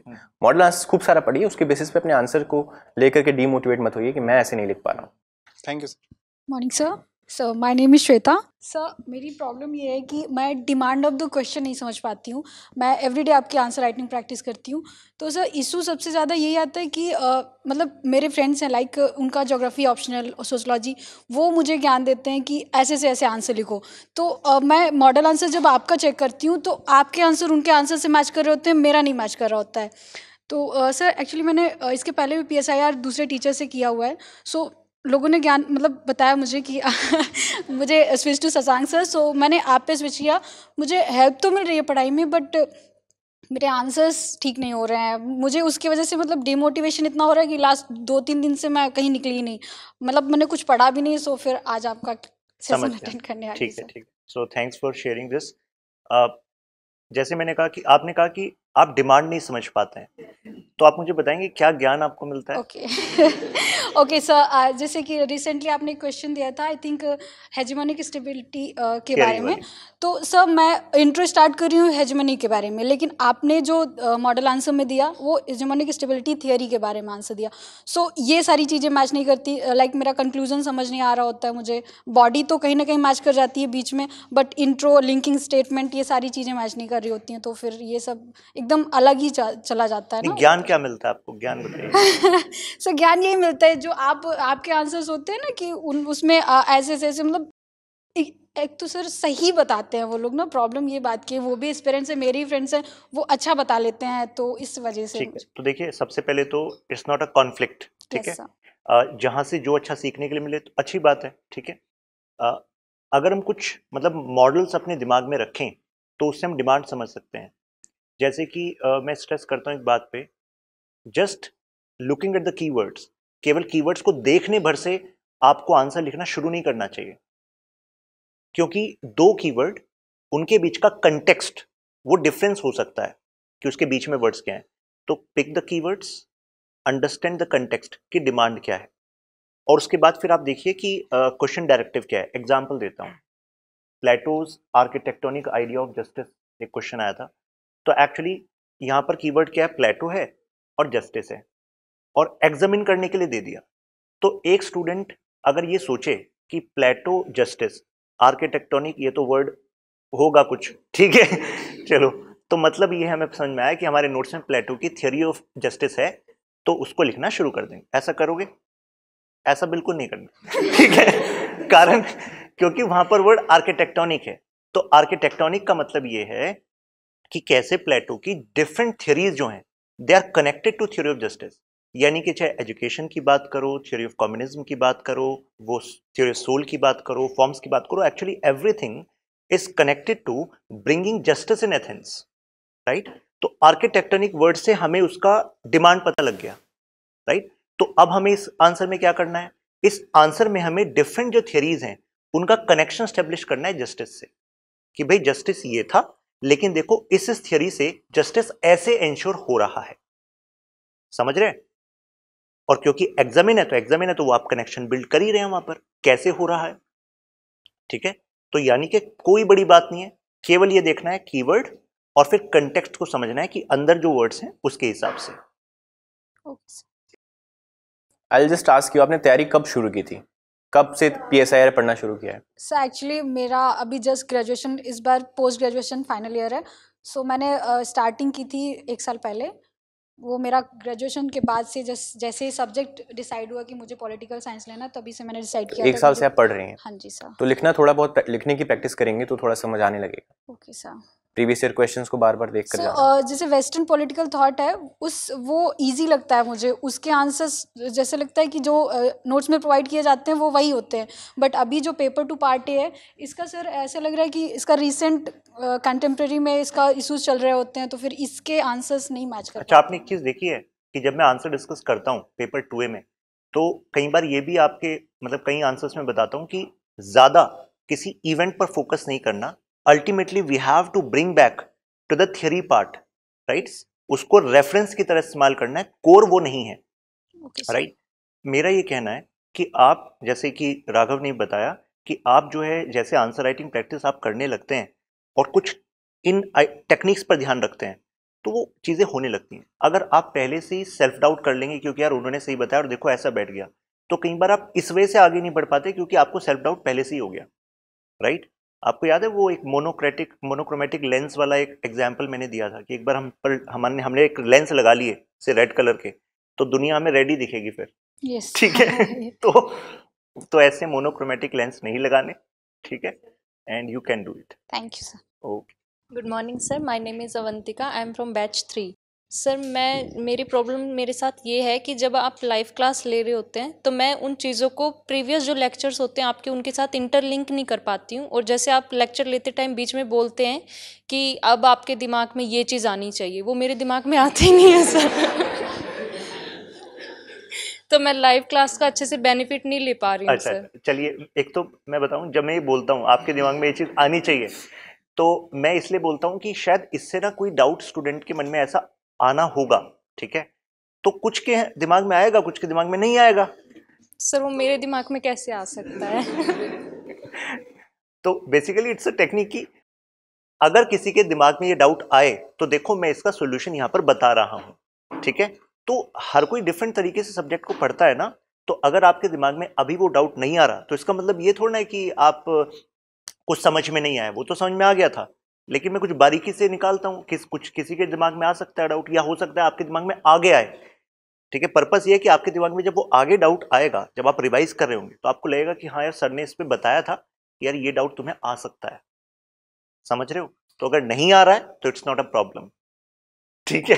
ओके सर एक इंटरलिंकिंग नहीं हो पा रही है। जैसे कि जब नोट्स बनाने लगते हैं तो फिर जैसे अभी हम changing political international political relation आपने पढ़ाया, तो जो आपने पहले अप्रोचेस की कॉन्सेप्ट्स वो चीज़ें पढ़ाई थी, तो उन स्कॉलर्स के साथ ऐसा कुछ इंटरलिंक करना चाहूँ तो वो हो नहीं पा रहा है सर। आप interlink with IR other events कह रहे हैं ना?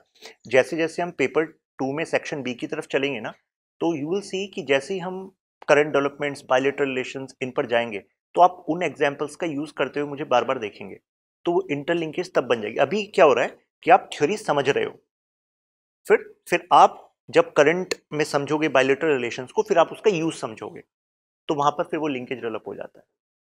सर आप जैसे हिंदू और द इंडियन एक्सप्रेस में क्या पढ़ना चाहिए वो बताते, तो उनमें ये भी बता दिया करो प्लीज़ कि PSIR ऑप्शनल के लिए क्या चीज़ इसमें इम्पोर्टेंट आई है। ठीक है, ओके ठीक, thank you sir. Thank you. Good morning sir, I am Shweta.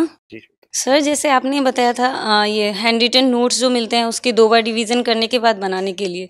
Sir but crux 1 से 2 बार मतलब रिवीजन नहीं हो पाता। जैसे आप क्लास में पढ़ाते हो उससे पहले मैं क्रक्स पढ़ लेती हूँ, बट होता है ना कि 5 to 6 पेजेस पढ़े, आपने ज़्यादा पढ़ा दिया, तो नेक्स्ट डे होता है ना कि उसी को एक बार मतलब पढ़ लेती हूँ जो रह गया था, बट सर दोबारा नहीं पढ़ने का टाइम नहीं मिलता। जैसे वीकेंड हम सैटरडे संडे ऑफ रखते हैं, तो आप वीकेंड रख सकते हैं इसके लिए कि मैं केवल रिवाइज ही करूंगा। सर वीकेंड पे तो फिर नोट्स बनाते हैं ना, सैटरडे को फुट नोट्स। अगर सैटरडे को से हमने 10 PM का टाइम रख दिया तो देन यू हैव सैटरडे का होल डे ना, ऐसा हो सकता है। सर फिर जीएस भी करना होता है। अच्छा यही तो सारा स्ट्रगल है। That's UPSC no. अगर सारी चीजें फिगर्ड आउट होती तो फिर मुश्किल ही क्या रहती। सर और पेपर 1 की तो रिवीजन ही नहीं हो पा रहा है। हाँ, जैसे हम टेस्ट सीरीज में आप एनरोल होंगे ना, तो आपको पता होगा कि भाई इस डे को मेरा टेस्ट होना है, तो उस बहाने फिर आपका रिवीजन होने लगेगा। सर फिर करंट के रह जाते हैं अगर टेस्ट के अकॉर्डिंग करते हैं तो। देखो, जैसे कि अभी उन्होंने बताया कि हर किसी के पास ये लिमिटेड टाइम है, ठीक है। Point is how to make best use of it, है ना। अगर हम अपनी लाइफ को थोड़ा सा ऑब्जर्व करें ना, तो कितनी सारी जगह ऐसी होगी कि जहाँ पर हमारी एनर्जीज जा रही हैं ऐसी चीज़ों में, शायद वहाँ से बच सकती हैं। It may be self doubt चल रहा है, किसी ने कुछ बोल दिया तैयारी को लेके, उसी में एफिशिएंसी लो हो गई, राइट। तो मैं पर्सनली क्या करता हूँ कि मैं ना कुछ ऐसे अपनी लाइफ में थोड़ा सा स्ट्रक्चर रखता हूँ, रिचुअल्स टाइप रखता हूँ, कि जिससे मैं उस जोन में रहूँ कि मैं अपना बेस्ट करता रहूँ। तो मुझे लगता है कि आप भी कुछ ऐसा चीज़ करिए, जैसे स्टार्टिंग में मॉर्निंग में यू हैव रेड से 4-5 पेजेस ऑफ वन बुक, ठीक है। It may be book other than your syllabus, ठीक है, जिससे कि आप जोन में रहें उसमें, कि हाँ मोमेंटम रहे। तो आप देखेंगे कि जो आप कह रहे हैं ना कि आपको टाइम नहीं मिलता, तो हो सकता है कि जो 3 घंटे आप कर रहे थे वो शायद काम 1.5 घंटे का ही था। बीच में काफ़ी जगह वो स्पेसेस ऐसे ही जा रहे थे, मतलब टेंशन, सोचना, डाउट, ये सब, राइट। और जो आपको बताया कि R1 आपका सेम डे हो जाना चाहिए, R1 is like same day, तो जो मैंने पढ़ाया है वो आपने सेम डे रिवाइज कर लिया है, ठीक है, और आप डेली ऐसा ऐसा करते जा रहे हैं, तो फिर तो गैप रहना ही नहीं चाहिए। सर क्रक्स पूरा रीडिंग नहीं हो पाता। जो मेरे लेक्चर्स रहते हैं, आपने ध्यान दिया, वो सारे क्रक्स पे बेस्ड हैं। और स्टार्टिंग में जैसे हम पीपीटीज का इस्तेमाल कर रहे थे कि भाई थोड़ा रेफरेंस दिखाने के लिए, फिर ये लगा कि आपकी जर्नी को सिंप्लीफाई करना है। It should not be like कि आपके पास 3 चीज़ें रहें कि हैंड रिटन नोट्स, पीपीटी अलग और वो अलग। तो फिर उसको रिड्यूस करके 2 किया, और 2 में भी आप देखोगे जब क्रक्स के बेसिस पे डिस्कशन कर रहे हैं और एडिशनल हम कुछ डिस्कशन कर रहे हैं, वो आपके हैंड रिटन नोट्स में आ रहा है। तो आपके पास अब क्या है, क्रक्स ही है बेस, मतलब उसी को करना है, राइट। तो डेली बेसिस पे जैसे हम डिस्कशन करें, फिर कैसे रह रहा है आपका। सर जैसे आप आज जो पढ़ाने वाले हो क्रक्स मिलता है, तो मैं एटलीस्ट हाफ एन आवर या 45 मिनट्स पहले पढ़ती हूँ। ठीक है, तो मतलब 5 to 6 पेजेस समथिंग पढ़ा, उसमें बहुत कुछ होते हैं जो याद नहीं रहता, तो मैं कीवर्ड की तरह लिख लेती हूँ, सो दैट आप जब क्लास में पढ़ाओ तो मैं मेनली उस कीवर्ड पे फोकस कर सकूँ। बट पूरा क्रक्स नहीं हो पाता, और समटाइम्स आप पूरा मतलब क्रक्स उस दिन पढ़ा दिया आपने, कोई स्मॉल टॉपिक है, तो क्लास के बाद जो मतलब मैंने लिखा है वही बस पढ़ती हूँ। Next day hand written note से मैं रिवाइज कर लेती हूँ। फिर वीकेंड पे सर फुट नोट्स बनाने नहीं, लगते अगर हैं। आपने हैंड रिटन नोट से रिवाइज कर लिया, तो इसका मतलब है लेक्चर में जो भी डिस्कस हुआ वो आपने रिवाइज कर लिया। Yes sir but foot notes जब बनाने लगते हैं ना, तो क्रक्स साथ में रख के बनाती हूँ, ताकि दोनों में से कुछ रह ना जाए, एंड टाइम पे मुझे वो वापस से क्रक्स नहीं पढ़ना पड़े। तो हैंड रिटन नोट्स भी पढ़ती हूँ और क्रक्स भी पढ़ती हूँ। फुट नोट्स बहुत बड़ा हो जाता है, मतलब जैसे होता है ना, कुछ याद आता है, सर ने क्लास में ये भी बताया था, तो मैं वो भी ऐड करती जाती हूँ। अभी तो जैसे राघव ने बताया आपको कि आपको पीवाईक्यूज देखकर और अपनी जो नोट्स हैं जैसे क्रक्स हैं उसको 2 बार पढ़ के, R1 आपका ये हो गया। वीकेंड पर आप बहुत तेजी से पढ़ रहे होते हैं, तो और पीवाईक्यू आपने देख लिए हैं, क्लास में हम पीवाईक्यू को रेफरेंस देते रहते हैं, और जो आपको मैं देता हूँ क्वेश्चंस, वो भी पीवाईक्यूज होते हैं जनरली। तो कहने का मतलब ये है कि उसके बाद आप फुटनोट्स बनाए ना, मतलब कि आप पीवाईक्यू साथ साथ देख रहे हो, तो कुछ तो आपने कीवर्ड्स हेडिंग्स बना लिए। जो फिलर्स वाला काम है वो आप वीकेंड पे करें ना, तो बेस्ट होगा। अभी आपके दिमाग में ये होगा कि यार ये भी ना छूट जाए, इसको भी मैं लिख लेती हूँ, यस सर यही होता है। तो वो एक्स्ट्रा एफर्ट पहले जा तो रहे हैं शॉर्ट आपके। बनाती हूँ, फिर बाद में एक बार लगता है कि हैंड रिटन नोट से मैं चेक कर रही हूँ कोई पॉइंट रह तो नहीं गया, फिर वापस वो ऐड करने में पेजेस बढ़ जाते हैं। नहीं, वही तो हम कह रहे हैं कि इस वजह से 2 रीडिंग के बाद तब आप बनाइए। तो अगर साथ साथ बना रहे हैं तो केवल स्ट्रक्चर, हेडिंग, सब हेडिंग्स, कीवर्ड्स, और फिलर की जरूरत पड़ेगी तो पीवाईक्यूज आप देख लेंगे और वीकेंड पर उसको कर लेंगे। तो ऐसे में ना आपके कितने सारे एफर्ट बच जाएंगे। सर और मैंने जैसे कि बहुतों के नोट्स देखा था, फुट नोट्स, वो मतलब 2 to 3 पेजेस में करते हैं और जैसे पूरा सेंटेंस रेफर नहीं करके उसके बदले में कोई कीवर्ड रखते हैं। सर बहुत सारे मतलब सेंटेंस का आता नहीं है वो कीवर्ड, तो फिर वो पूरा सेंटेंस लिखना पड़ जाता है। नहीं, सेंटेंस नहीं लिखना होता आपको, आपको ऐसा कोई कीवर्ड लिखना होता है जिससे कि वो आपको सेंटेंस याद आ जाए, ठीक है। और ये हैबिट कैसे आएगी, आपने देखा हो कि मैं सेंटेंसेस में से भी आपको हाईलाइट करता हूँ, देखो इस तरीके से याद कर लो, ये वो कीवर्ड्स हैं। तो इससे ये इसलिए बोलता हूँ ऐसे, जिससे कि आपको वो कीवर्ड्स एक्सट्रैक्ट करने की हैबिट बन जाए। ओके सर, ठीक है, thank you sir. Hello sir, my self Shweta. मेरा मल्टीपल श्वेता ठीक है, ठीक। एक्चुअली मेरा क्वेश्चन है, जो करंट अफेयर्स का आपने बताया था, सो मैनी ऑफ टॉपर्स और स्कॉलर्स करंट अफेयर्स के बारे में जो सिलेक्टिव एडिटर होते हैं PSIR के लिए, तो डिफरेंट पर्सन में वो अपना पॉइंट ऑफ व्यू बताते हैं जो हमारे लिए ठीक नहीं होता है। तो वो सिलेक्टिव स्कॉलर या एडिटर कौन कौन से होते हैं जिनका हमें एडिटोरियल या न्यूज़ आर्टिकल्स पढ़ना चाहिए? आपके लिए ठीक नहीं होता है, किस पर्सपेक्टिव से कह रही हैं आप? लाइक उनका पॉइंट ऑफ व्यू किसी और वजह से हो सकता है और PSIR का पॉइंट ऑफ व्यू अलग लेवल पे सेट होता है, सो उस वजह से। आपको उसमें से जो भी यूजफुल लगता है वो आप निकाल लीजिए। कोई आर्टिकल ऐसा लगता है कि ये बहुत पर्सनल ओपिनियन है ना, this is not academic in the sense, तो फिर आप उसको मत पढ़िए, ठीक है, दैट्स फाइन। कुछ एक, अगर जैसा आपने बोला कि क्या पढ़ें, तो कुछ एक वेबसाइट्स आप इंडियन एक्सप्रेस में जो आते हैं वो आर्टिकल्स पढ़ सकते हैं। कुछ एक अगेन अगर लगे कि बहुत ज़्यादा पर्सनल ओपिनियन है, इसमें स्कॉलरली उतना नहीं है, इनके पर्सनल ग्रजेस हैं, ऐसे कई बार होता है, तो उसको आप अवॉइड कर सकते हैं। बाकी ORF हो गया, ORF की वेबसाइट से आप IR के आर्टिकल्स बहुत अच्छे पढ़ सकते हैं, वो स्कॉलरली व्यूज़ होते हैं, बैलेंस्ड व्यूज़ होते हैं। आप द डिप्लोमेट देख सकते हैं, द डिप्लोमेट के आर्टिकल्स पढ़ सकते हैं। देन e-ir.info करके एक वेबसाइट है, उसमें काफ़ी PSIR के हिसाब से आर्टिकल्स होते हैं, वहाँ पे बहुत सारे स्कॉलरली आपको थ्योरी भी मिल जाएगी उन आर्टिकल्स में, तो वहाँ से देख सकते हैं। बाकी यूट्यूब पे अगेन जो भारता फर्स्ट करके चैनल है, संसद TV है, उनके डिबेट्स देख सकते हैं। तो इन चीज़ों से आप जो करंट में चल रहा है, जो ओपिनियन बेस्ड आपका बेसिकली जो न्यूज़पेपर पढ़ने का जो बेसिक पर्सपेक्टिव है कि एक ओपिनियंस हम कैसे खुद फॉर्म करें ओपिनियन को, इन सारी चीज़ों से आप अपने ओपिनियन फॉर्म कर सकते हैं। पर्सनलाइज जो अगर आपको कोई आर्टिकल लगता है कि ये इनके पर्सनल व्यूज़ हैं, पढ़ लीजिए। अगेन व्यूज़ सच कोई मतलब अगर न्यूज़पेपर में उसको लिखने दिया जा रहा है तो वो इडियट नहीं है ना।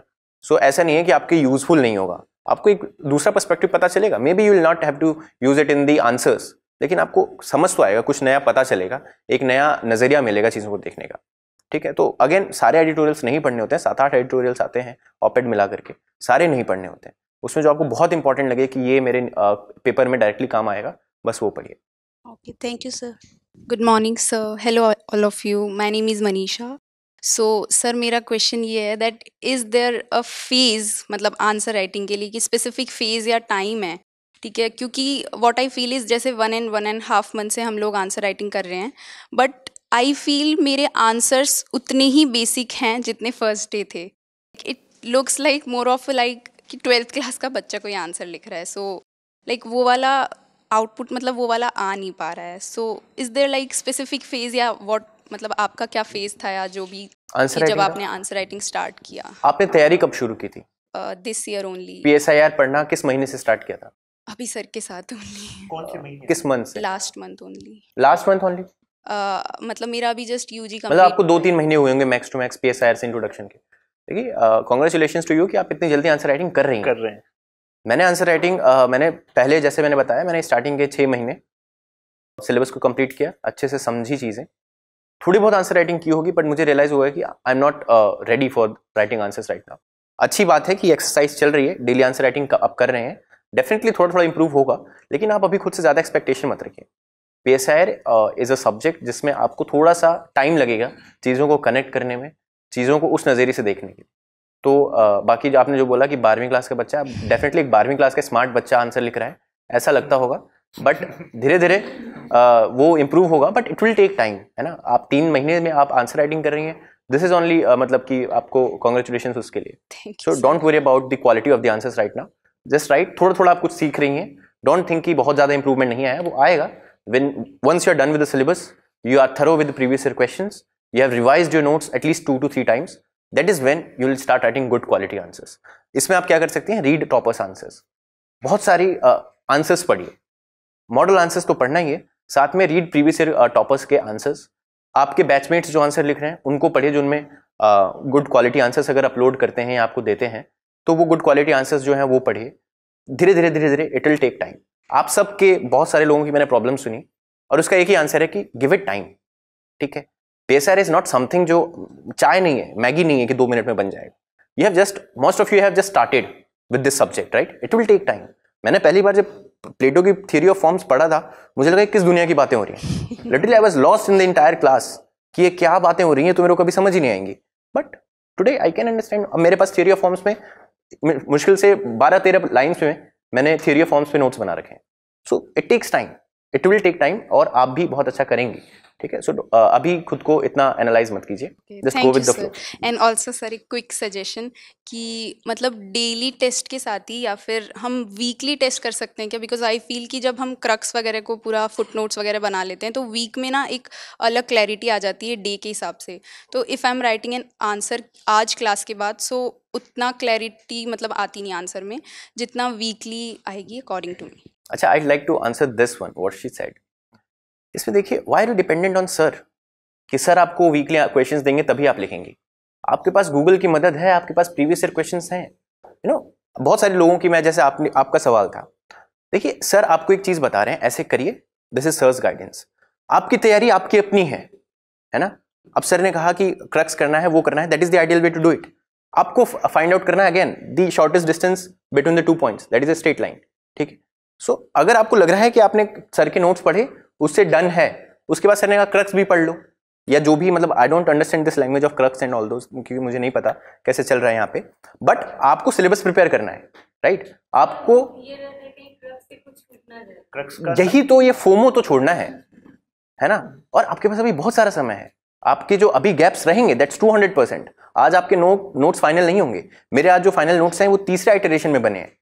मैंने जब प्लेटो के पहली बार नोट्स बनाए थे, आप लोगों की तरह ही शुरू में बना लिए थे 1-2 रीडिंग के बाद, वो करीब 12-15 पन्नों में थे, राइट? उसको आज मैंने कुछ 3 से 4 पन्नों में बना दिया है। सो वो 12-15 को भी मैं 1/4 में ले आया हूँ। It takes time, give it time and prepare the syllabus. ठीक है, आपको क्लास में जो बताया जा रहा है दैट इज डेफिनेटली हेल्पफुल, लेकिन उसके बेसिस पे अपने प्रिपरेशन को मत जज कीजिए। Are you prepared with the syllabus? That's all that matters. UPSC नहीं पूछेगा कि तुमने क्रक्स पढ़ा था या नहीं, यूपीएससी पूछेगा ये आंसर करना आता है नहीं तुमको।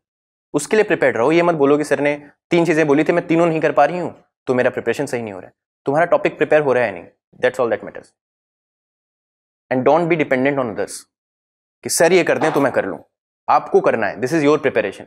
Sir will definitely be helpful, लेकिन there is a limit to which others can help you. Spoon feeding नहीं हो सकती है यूपीएससी प्रिपरेशन में। Sir my name is Arun. Sir first of all Shashank sir, thank you PSIR को इतना interesting बनाने के लिए। And my first question is sir, test series मैं सोच रहा था कि इस जैन से मैं टेस्ट सीरीज स्टार्ट कर दूं, लेकिन फिर एक डाउट ये आता है कि स्पीड के चक्कर में मैं कहीं कंटेंट कॉम्प्रोमाइज ना हो जाए, तो सर इस पे क्या करना चाहिए मुझे? अभी आपका टाइम 23 है? जी सर।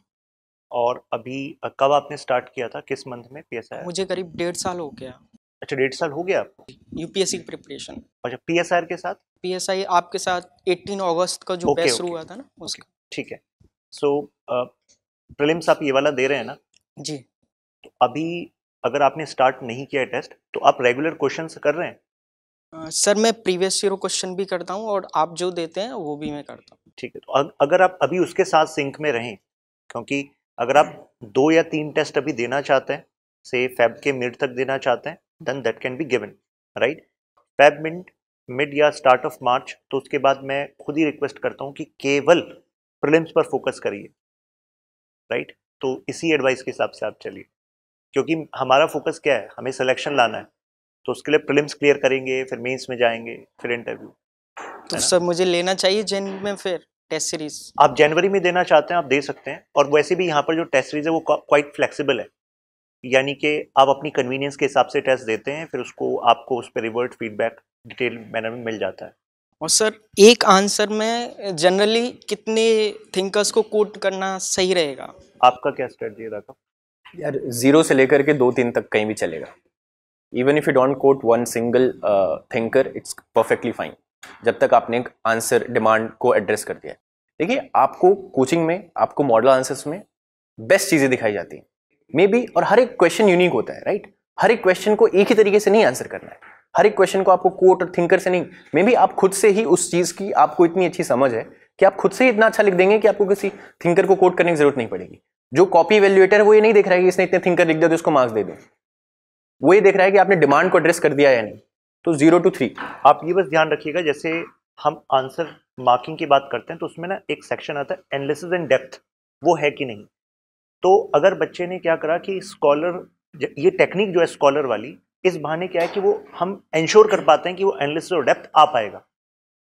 तो व्हाट राघव इज सेइंग कि अगर आप एनालिसिस और डेप्थ बिना थिंकर के ला पाते हैं, और वो तभी लाएंगे जब आपके पास वो पर्सपेक्टिव क्लियर होगा, राइट? तो अगर वो, मतलब इस बात को ऐसे मत समझ लेना बिल्कुल भी कि थिंकर गया साइड में नहीं। और अब मैं अपने विचारों का ज्ञान वहां पर दूंगा, तो उससे क्या होता है, जेनरिक बन जाता है answer, right? And that specialization should be reflected in your answer. Means वो एनालिसिस जो है ना स्पेशलाइजेशन वाला, तो ये एक टेक्निक है कि भाई बुक्स, स्कॉलर्स, अगर आप दिमाग में रखते हैं कि हाँ मेरे पास 2-3 स्कॉलर्स हैं दिमाग में यहाँ पर लगाने के लिए, तो एनालिसिस और डेप्थ कॉम्प्रोमाइज नहीं होगा, समझ लो? That's a technique to secure you.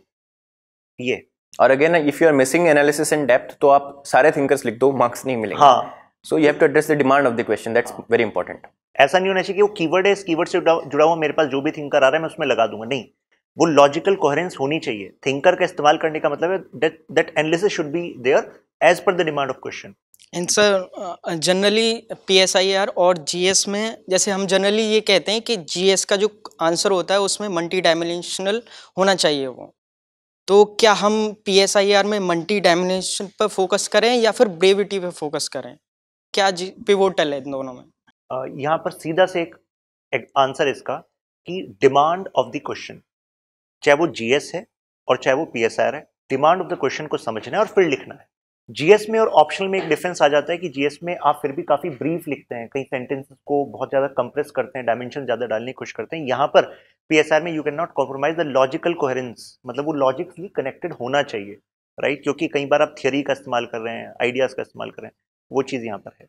और ब्रेविटी का तो मतलब ये है कि भाई ब्रीफ में तो आपको लिखना ही है, ऐसा नहीं होना चाहिए कि एक आर्गुमेंट में आपने से 5-6 लाइन यूज कर दी, दूसरे आर्गुमेंट में 2 लाइन यूज करी, और इस वजह से जो आप 3 और आर्गुमेंट यूज कर सकते थे उसका जगह ही नहीं, आपके पास स्पेस ही नहीं रहा।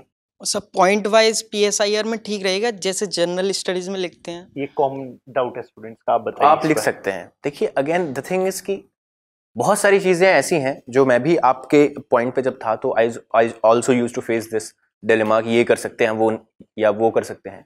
ये सारी चीजें हमारे बीच घूम रही हैं, यूपीएससी ने कुछ नहीं बताया।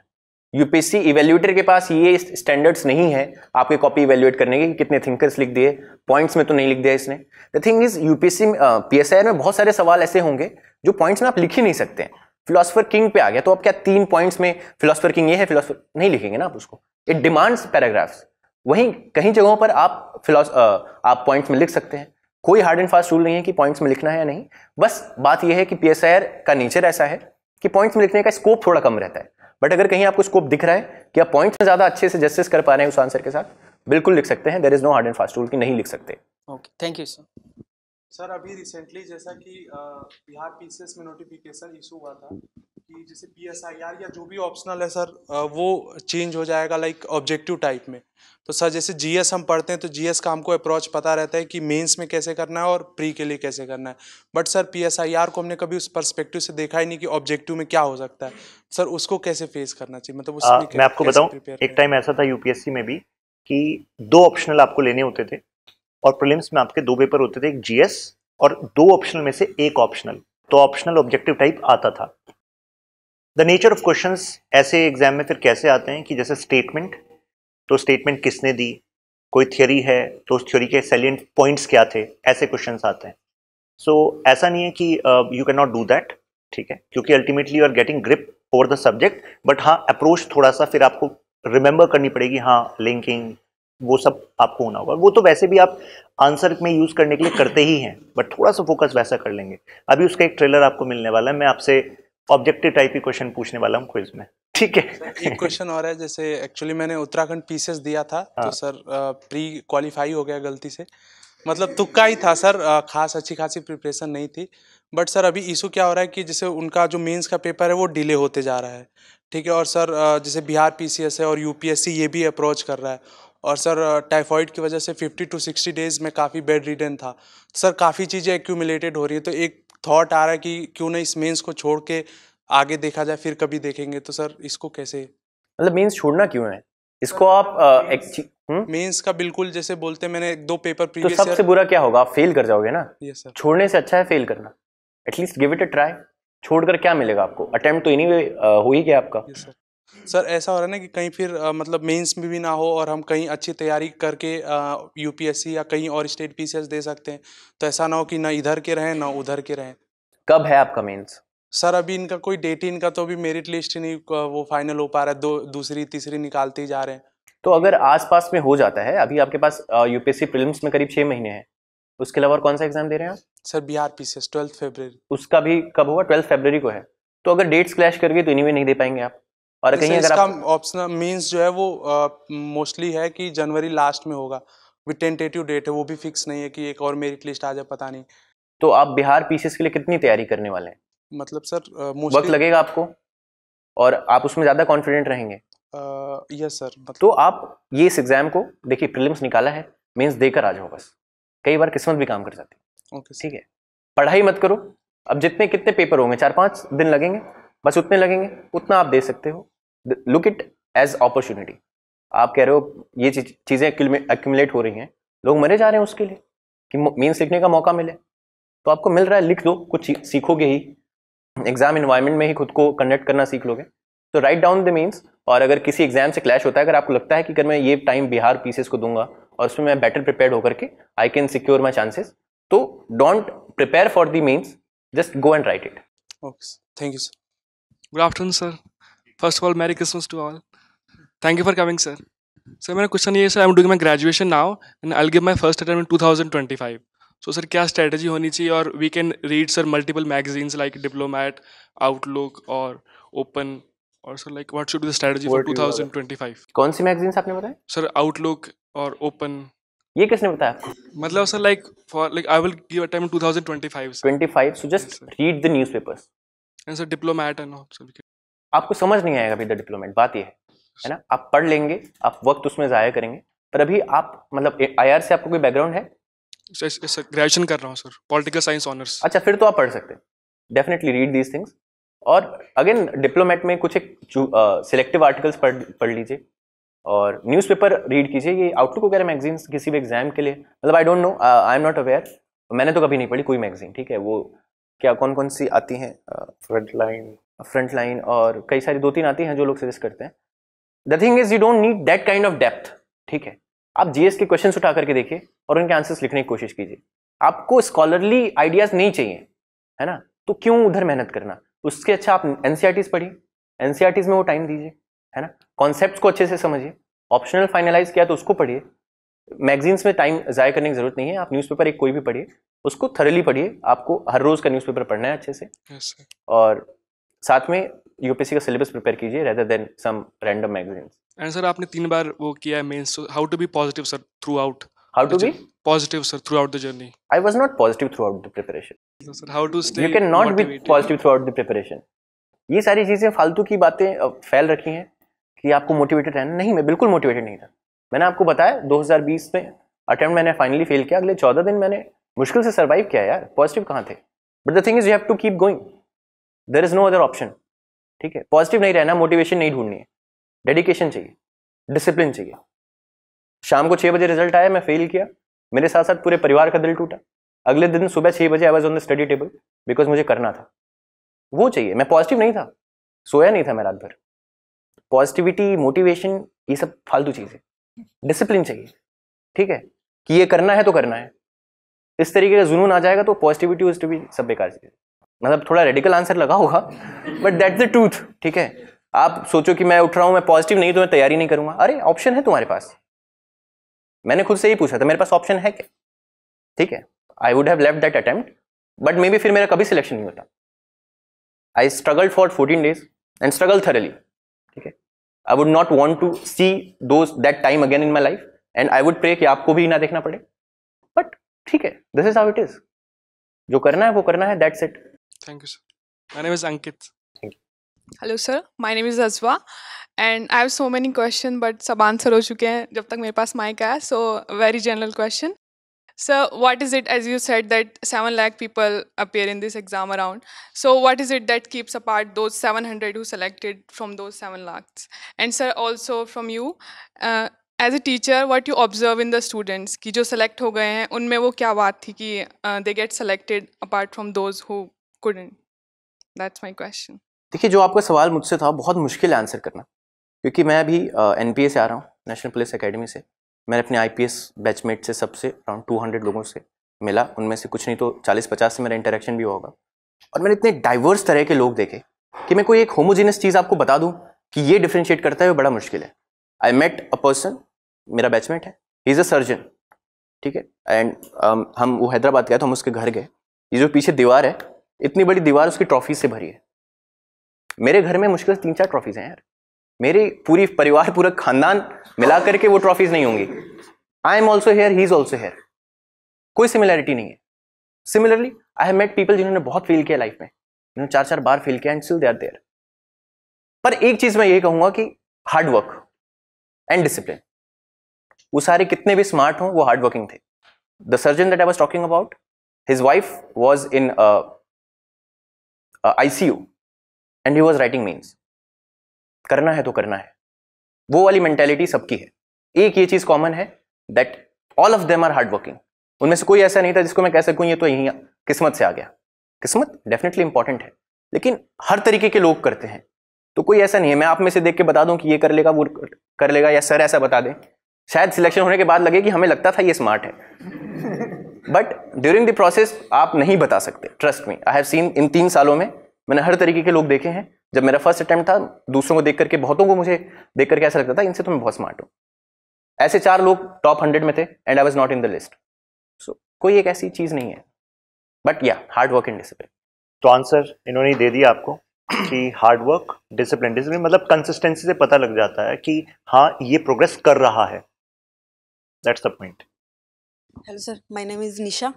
मेरा क्वेश्चन ये है कि कितना टाइम एक्सपेक्ट किया जाए कि ये PSIR हमने लिया है तो ये इतने टाइम में पूरा हो जाए, क्योंकि मैं लास्ट 1 मंथ से ही पढ़ रही हूँ बस, और जो भी क्लास के अंदर ये रहता है कि क्वेश्चन लिखने हैं और सेकंड रिवीजन, फर्स्ट रिवीजन, ये सब है, वो अभी मेरा नहीं हो पा रहा है, क्योंकि मेरा पढ़ने का जो तरीका है थोड़ा सा अलग है, और क्योंकि मैं इस बैकग्राउंड से नहीं हूँ बिल्कुल भी, बट मुझे ये इंटरेस्टिंग लगा सब्जेक्ट, तो इस वजह से मैंने चूज़ किया था।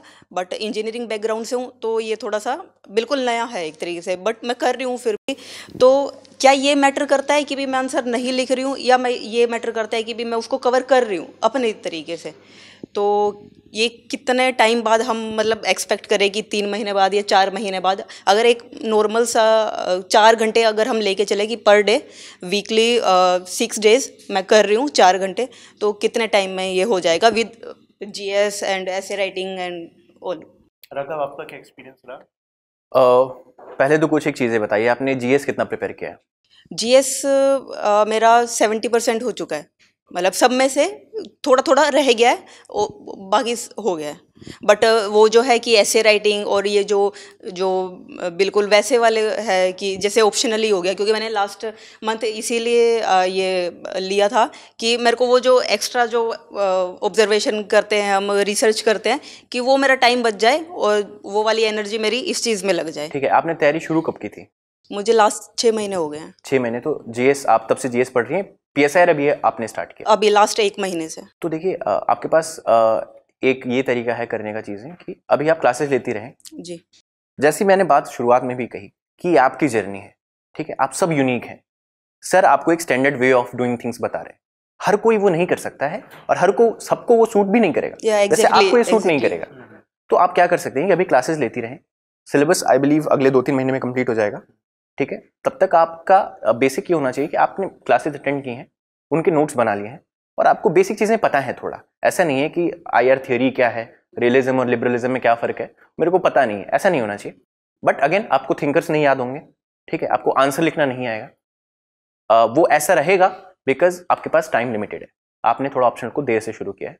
बट प्रीलिम से पहले आपकी ऑप्शनल की one proper reading in the sense जो मैंने बात बोली, क्लास अटेंड कीजिए। अगले दिन की क्लास अटेंड करने से पहले जस्ट रीड जो आपने एक दिन पहले नोट्स बनाए थे, ताकि आपको एक तो चीज़ें दिमाग में फिर से रिफ्रेश हो जाए और आगे जो चल रहा है उसको आप एक सामंजस्य बिठा सकें, और साथ ही आपके दिमाग में सवाल आए जो आप सर से पूछ सकें। इतना करेंगे तो आप ऑप्शनल में थोड़ा सा एक कंफर्टेबल स्पॉट पे होंगे। प्रीलिम्स के बाद आपको मेन मेहनत प्रीलिम्स के बाद करनी पड़ेगी, जब आप नोट मेकिंग करेंगे। मुझे ये लगता है यही तरीका रहना चाहिए, बिकॉज अगेन मैं आपको बोल दूं कि अगले 3 महीने आप सिर्फ PSIR को दे दीजिए तो आपका प्रीलिम्स सफ़र करेगा। Unless you are very sure, very confident about prelims, फरवरी मार्च तक आप सिलेबस PSIR का कंप्लीट कीजिए। And by complete I mean one proper reading also, self reading, not just classes, ठीक है। उसके बाद प्रीलिम्स दीजिए, एंड प्रीलिम्स होता है तो उसके बाद आई थिंक मैनेज कर लेंगे। तो इज़ इट पॉसिबल कि मैं ये फैब तक PSIR भी करूं और उसके बाद डेडिकेटेडली सिर्फ प्रीलिम्स की करूं, और थोड़ा सा कॉन्फिडेंस है, थोड़ा सा नहीं एक्चुअली है कि हो जाएगा मेरा प्रीलिम्स क्लियर, क्योंकि एकेडमिकली थोड़ा ठीक रहा है मेरा, और अब जॉब छोड़ के कर रही हूँ तो पूरा फोकस इसी के ऊपर है। मुझे लग रहा है कि हो जाएगा प्रीलिम्स। आप GS कर रहे हैं ना डेली बेसिस जी पे? जी हाँ, फिर ठीक है। मतलब क्योंकि अब जैसे PSIR है, 3 घंटे की आपकी क्लास होती है, उसके बाद अगर मैं वो रिवीजन के लिए दूं तो 1-1.5 घंटा मुझे लगता है, क्योंकि थोड़ा सा अपने वे में भी उसको करने में, और फिर प्लस में GS का भी करना, और मतलब इन सब चीज़ों में 8 से 10 घंटे डेली बेसिस पे चला जाता है। तो अगर मैं फैब तक करूं तैयारी और उसके बाद फिर प्रीलिम्स की करूं, तो क्या मेरा मेंस मतलब चांसेस हैं कि भी निकल जाएगा? डेफिनेटली। अभी आप जैन के दौरान जो हम एक्सरसाइज कर रहे हैं प्रीलिम्स के लिए MCQs वाला, वो कर रहे हैं आप? जी ठीक है, देन दैट इज फाइन। हम क्योंकि 3500 से 4000 क्वेश्चंस कवर कर रहे हैं। Oh okay, great. Before prelims हो जाएगा। आप मिड मार्च तक भी अगर आप प्रीलिम्स में थोड़ी कंफर्टेबल कॉन्फिडेंट फील करती हैं जी, तो आप मिड मार्च तक भी ऑप्शनल को दे सकती हैं, ताकि एक प्रॉपर रीडिंग करके और वो जो बेसिक नोट्स आप क्लास में बन रहे हैं उनको बना करके रखें। उसके बाद प्रीलिम्स के बाद मैनेज हो जाएगा। आपके पास करीब 100 दिन होते हैं, आप दूसरों से 1 घंटा ज़्यादा वर्क करना। और सर लास्ट क्वेश्चन आपसे कि जो आपने नोट्स का जो भी बताया था, वो फुट नोट्स और PSIR इन पॉकेट, वो सब मैं कर रही हूँ, बट वो अप टू दैट लेवल अभी नहीं कर पा रही हूँ। तो अगर मैं मतलब सारा अपने तरीके से करके और सारी वो चीज़ें कर लूँ जो आपने बोली है, बट थोड़ा सा टाइम बाद, तो इज़ इट ओके कि हमारा 80% हो गया और वो 20% अगर छूट भी गया है तो वो कोई इतना ज़्यादा इशू क्रिएट नहीं करा हुआ? Fine, okay, thank you sir. ठीक। Good afternoon, sir, and thank you so much for arranging this session. And my question to you is actually मेरे multiple questions हैं, and so पहला question है sir, time management में बहुत challenge आ रहा है, because initially जब मैंने प्रिपरेशन स्टार्ट की थी तो मैंने एम किया था 2024 के लिए, but now I get to know that I have only 2 attempts as per my age, so 23 and 24 will be the last attempt. And so अब मैं ये सोच रही हूँ कि 23 का भी अटैम्प्ट दे दूँ मैं, बिकॉज ओनली एक अटैम्प्ट के भरोसे बैठना मुझे ठीक नहीं लग रहा है। और अब 23 के अकॉर्डिंग, क्योंकि जो प्रिपरेशन स्टार्ट की थी वो 24 के अकॉर्डिंग थी, तो उतना ज़्यादा सिलेबस भी कवर नहीं किया है। I am from foundation batch 6 and PSIR batch 4। तो अभी मुझे क्या माइंडसेट रखना चाहिए, कैसे प्रिपरेशन करनी चाहिए अपनी, सो दैट कि I can crack 23 exam? Okay, so by your age you have just 2 attempts, तो एनीवे अटेम्प्ट बजा करके तो कोई फायदा है नहीं। नो, तो दे दो प्रीलिम्स, क्या दिक्कत है? सो सर वही एग्ज़ाम क्रैक करने के पर्पज़ से अगर प्रिपरेशन की बात करूँ तो किस मतलब टाइम मैनेज कैसे करना है, बिकॉज GS क्लासेस भी हैं, PSIR भी है, SIB प्लस भी मैंने लिया है, उसके क्लासेस भी हैं, उसका टेस्ट भी मैं रेगुलर बेसिस पे दे रही हूँ, और वही नहीं समझ आ रहा है। तो आपने तैयारी कब शुरू की थी? अक्टूबर, 2 अक्टूबर से। ठीक है, तो आपने GS में कितना कर लिया अभी तक? GS में भी पॉलिटी पूरा कंप्लीट हो गया है, हिस्ट्री चल रहा है, मॉडर्न हिस्ट्री कंप्लीट हुआ है, और एंशिएंट हिस्ट्री नहीं, मीडिएवल हिस्ट्री 6 से स्टार्ट हो जाएगा। इसके अलावा और GS में कुछ नहीं हुआ है अभी। तो अब आपको स्मार्ट वर्क करना पड़ेगा, क्योंकि कम समय है, तो आप एक आइडियल प्रिपरेशन नहीं कर सकती हैं। Yes, ठीक है, तो आप क्या कर सकते हैं, प्रायोरिटाइज कीजिए। ऑप्शनल जितना क्लासेस हो रही हैं बस उतना करिए। क्लासेस अगेन जो मैम के लिए मैंने बताया, क्लासेस अटेंड कीजिए, एक दिन पहले पढ़ के जाइए, अगले दिन क्लास लीजिए, नोट मेकिंग कर लीजिए, दैट्स इट। इसके अलावा ऑप्शन को समय मत दीजिए। GS में जो कंप्लीट है, don't wait for the classes, अपने इनिशिएटिव लीजिए और थोड़ा सा आगे चलिए। कोई एक सब्जेक्ट, आपने बताया पॉलिटी मॉडर्न हिस्ट्री हो चुका है, ये बहुत इंपॉर्टेंट पिलर्स हैं प्रीलिम्स के लिए, तो साथ में इन्वायरमेंट और इकोनॉमिक्स आपको करना है। अब अगर ये यहाँ पे क्लासेस इकोनॉमिक्स के लेट हो रही हैं तो इसका मतलब ये नहीं कि आप रुके रहें, उसके लिए थोड़ा सा खुद से थोड़ा करते रहिए। उसके लिए भी करंट अफेयर्स मैगजीन्स पढ़ते रहिए, न्यूज़पेपर अवॉइड कर सकती हैं आप। ठीक है, मैगजीन्स को अच्छे से 2 बार पढ़ के जाना है, पिछले मई से लेकर के इस मई तक। अगर अभी तक आपने मैगजीन्स नहीं पढ़ी हैं तो wait for the yearly compilations, मार्च में आएंगी और फिर उनको थरली रट के जाना है। दिस इज, मैं क्या बता रहा हूँ कि आपको एक शॉर्टकट क्या हो सकता है जिससे आप अपने चांसेस भी सिक्योर कर सकें। मैं आइडियली बोलूँ सब कुछ एनसीईआरटी पढ़ो, ये पढ़ो, नॉट पॉसिबल। तो अभी अगेन प्रायोरिटाइज, सारे आप एंशिएंट मेडावल की क्लासेस लीजिए, जो बेसिक नोट्स बनते हैं बस उनको पढ़ के जाइए क्लासेस में, कोई किताब मत रेफर कीजिए एंशिएंट मेडावल के लिए। These are unpopular opinions but this is the short way to do it. Prioritize क्या करना है, polity, modern history, economy and environment. इन चार से आपके 50 to 60% of the questions can be solved. Current affairs magazines अगर आपने पढ़ी हैं वेल एंड गुड, नहीं पढ़ी हैं wait for the yearly compilations और उनको पढ़िए, उनको 2 बार पढ़ करके जाइए, ठीक है। इतना अगर आप करते हो तो प्रीलिम्स के लिए तैयार रहेंगे। साथ ही आपका जीएस चल रहा है यहाँ पे, क्लासेस नोट मेकिंग हो जाएगी सारी, ऑप्शनल भी आपकी नोट मेकिंग हो जाएगी, प्रीलिम्स हो जाती है, उसके बाद आप 3 महीने एकदम डट करके मेहनत करेंगे तो you can secure your chances. Thank you sir. और मेरा नेक्स्ट क्वेश्चन है सर कि ऐसा नहीं है, कुछ क्वेश्चंस थे जिनके आंसर्स पहले हो चुके हैं, ऐसा नहीं है, कुछ लोगों को डाउट चैलेंज आता है कि कीवर्ड्स नहीं पहचान पाते या डिमांड नहीं समझ पाते, बट मेरे साथ ऐसा नहीं है, कीवर्ड भी समझ में आ जाते हैं, डिमांड भी समझ में आ जाती है, but I am not able to write the answer. To be honest, polity का मैंने अभी तक सर सिर्फ एक आंसर लिखा है जो आपने उस दिन लाइव क्लास में लिखवाया था, उसके अलावा मैंने अभी तक कोई आंसर नहीं लिखा है। ऐसा नहीं है कि मुझे आंसर नहीं आता है, जो नोट्स पढ़े हैं सामने समझ में सब आ रहा है, but I am not able to start कि कहाँ से कौन सी लाइन सही रहेगी स्टार्ट करने के लिए, या कौन सा बॉडी में लिखना चाहिए, कौन सा इंट्रो में लिखना चाहिए, एक ये प्रॉब्लम आ रही है अभी। एक बात कही थी राघव ने कि व्हाट यू नीड इज करना है तो करना है। Yes sir. तो जब आप लिखने लग जाते हैं तो दैट्स द ओनली वे, उसी के थ्रू आप सीखते हैं, समझ रहे हैं। कोई एक दिन मैजिक नहीं होने वाला, ठीक है, वो आपको ही करना है। सो अल्टीमेटली जब आपको कोई टास्क मिले, आपने एक समय एलोकेट कर दिया तो बस उसको कर दीजिए। यू शुड नॉट थिंक कि यार मैं कैसे आंसर होगा, आइडियल आंसर से कुछ डिफरेंट होगा। आइडियल क्या होता है, वो आंसर्स आपको सीखने के लिए दिए जाते हैं। और कई बच्चे ऐसा भी करते होंगे कि भाई मेरे पास तो मॉडल आंसर आ ही जाना है और जो सीखना है मैं उसको देखकर सीख लूंगा या सीख लूंगी, है कि नहीं? yes. तो क्यों ही जहमत करना, है ना। लेकिन ऐसा नहीं करना है, आपको लिखना है। अल्टीमेटली लिखने से ही वो फ्लो बनता है। Okay sir. और एक बात और जो मैंने कही थी कि वक्त लगता है, हाँ राइट। सो जगजीत सिंह की गजल भी है कि प्यार का पहला खत लिखने में वक्त तो लगता है, वक्त तो लगता है। So yes sir. PSIR is your love life now, और इसके लिए जो पहला खत, जो पहला अच्छा आंसर आप लिखेंगे उसमें वक्त लगेगा। So don't be impatient. अभी आपने शुरू किया है, अभी तो आप समझेंगे धीरे धीरे चीज़ें समझ आएंगी। आप लिख रही हैं, बहुत अच्छा कर रही हैं, बट डोंट एक्सपेक्ट कि आप अभी बहुत अच्छा लिखने लगेंगे, वो टाइम के साथ आएगा। Okay sir, thank you so much sir, thank you. So let's start with a quiz session. तो मैं एक क्वेश्चन बोलूंगा, ठीक है, एकदम से जवाब नहीं देना है, ठीक है। तो केवल आपको हैंड्स रेज करने हैं, ठीक है। तो जिसको मौका दिया जाए वो जवाब दीजिए। So let's start. For a ruler it is better to be feared than to be loved. तो आपको स्टेटमेंट में बताना है कि this statement is given by whom. Machiavelli, great, yes, ये लीजिए। Covenants without swords are nothing but words. Thinker बताना है आपको, कौन, किसने ये स्टेटमेंट दी है? यस, जेस मिल, नहीं, दोबारा रिपीट करता हूं। Covenants without swords are nothing but words.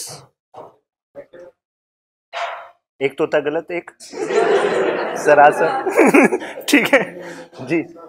Hobbs, yes please. Congratulations भाई।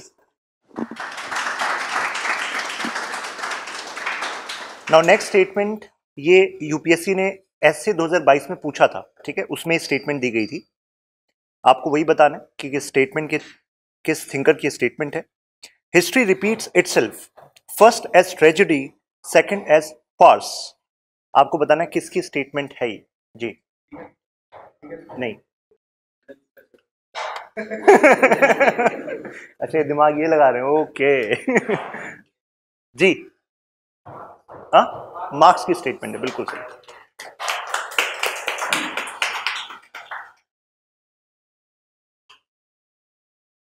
Congratulations. Democracy is the worst form of government, but it is the best form of government till we find a better one. तो hint ये है कि this is a statement not given by a thinker, ठीक है, not bye thinker, और statement के लिए gift जो है टी शर्ट है, ठीक है। चलिए जी, नाम ही बताने और नहीं, यस आ गया याद आपको।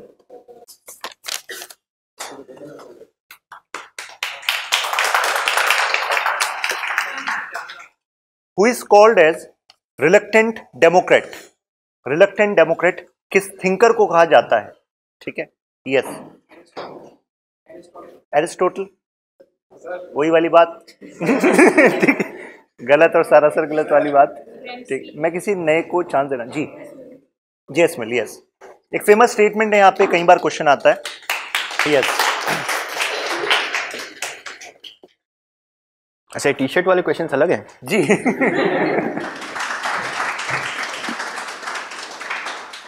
Doctrine of isolationism followed by USA, ठीक है, तो इसको हम किस नाम से जानते हैं इस डॉक्ट्रिन को? ऑप्शंस नहीं देता मैं, चलो जी बताइए। नहीं, यूएसए की doctrine of isolationism, Monroe doctrine, yes, congratulations. 3D chess board model in international relations theory, ये किसने दिया? 3D chess board model, option है ही नहीं आपके पास ऑप्शन पूछ रहे हैं, हाँ ऑप्शन चाहिए, चलिए, और ऑप्शंस हैं बर्टन, बर्टन ऐसा नहीं है, ठीक है जोसेफ नाय, ठीक है, चलिए, तो कोई अटेम्प्ट करना चाहेगा भाई? कोई नेगेटिव मार्किंग तो है नहीं, अच्छा ऐसा आंसर जोसेफ ना है ठीक है, चलिए, cobweb model given by, attempt कीजिए, ठीक जी, नहीं, कॉबवेब मॉडल बर्टन, चलिए, अब दो लास्ट क्वेश्चन पूछ रहा हूं मैं, ठीक है, डिफेंसिव रियलिज्म गिवन बाय, हाँ नहीं, डिफेंसिव रियलिज्म आईआर थ्योरी, मर्शाइमर ऐसा नहीं है, केनेथ वोल्ट्स है जी चलिए, offensive realism is given bye, आप सभी जवाब दे सकते हैं तो सभी को गिफ्ट मिलेंगे, ठीक है, चलिए, so let's wrap up this session, और आप सभी यहाँ पर आए तो हमारे लिए सभी विनर हैं, तो अभी जाते वक्त आप रिसेप्शन से ये बुकलेट और ये टी शर्ट अपनी कलेक्ट कर लीजिएगा, सभी के लिए है, ठीक है सो ठीक है तो आई होप आपका जो आपने समय यहाँ पर दिया तो आपको कुछ सीखने के लिए मिला होगा, राइट, और आई एम अवेलेबल हियर, तो हम अभी मिल सकते हैं, ठीक है, so let's close this session, thank you.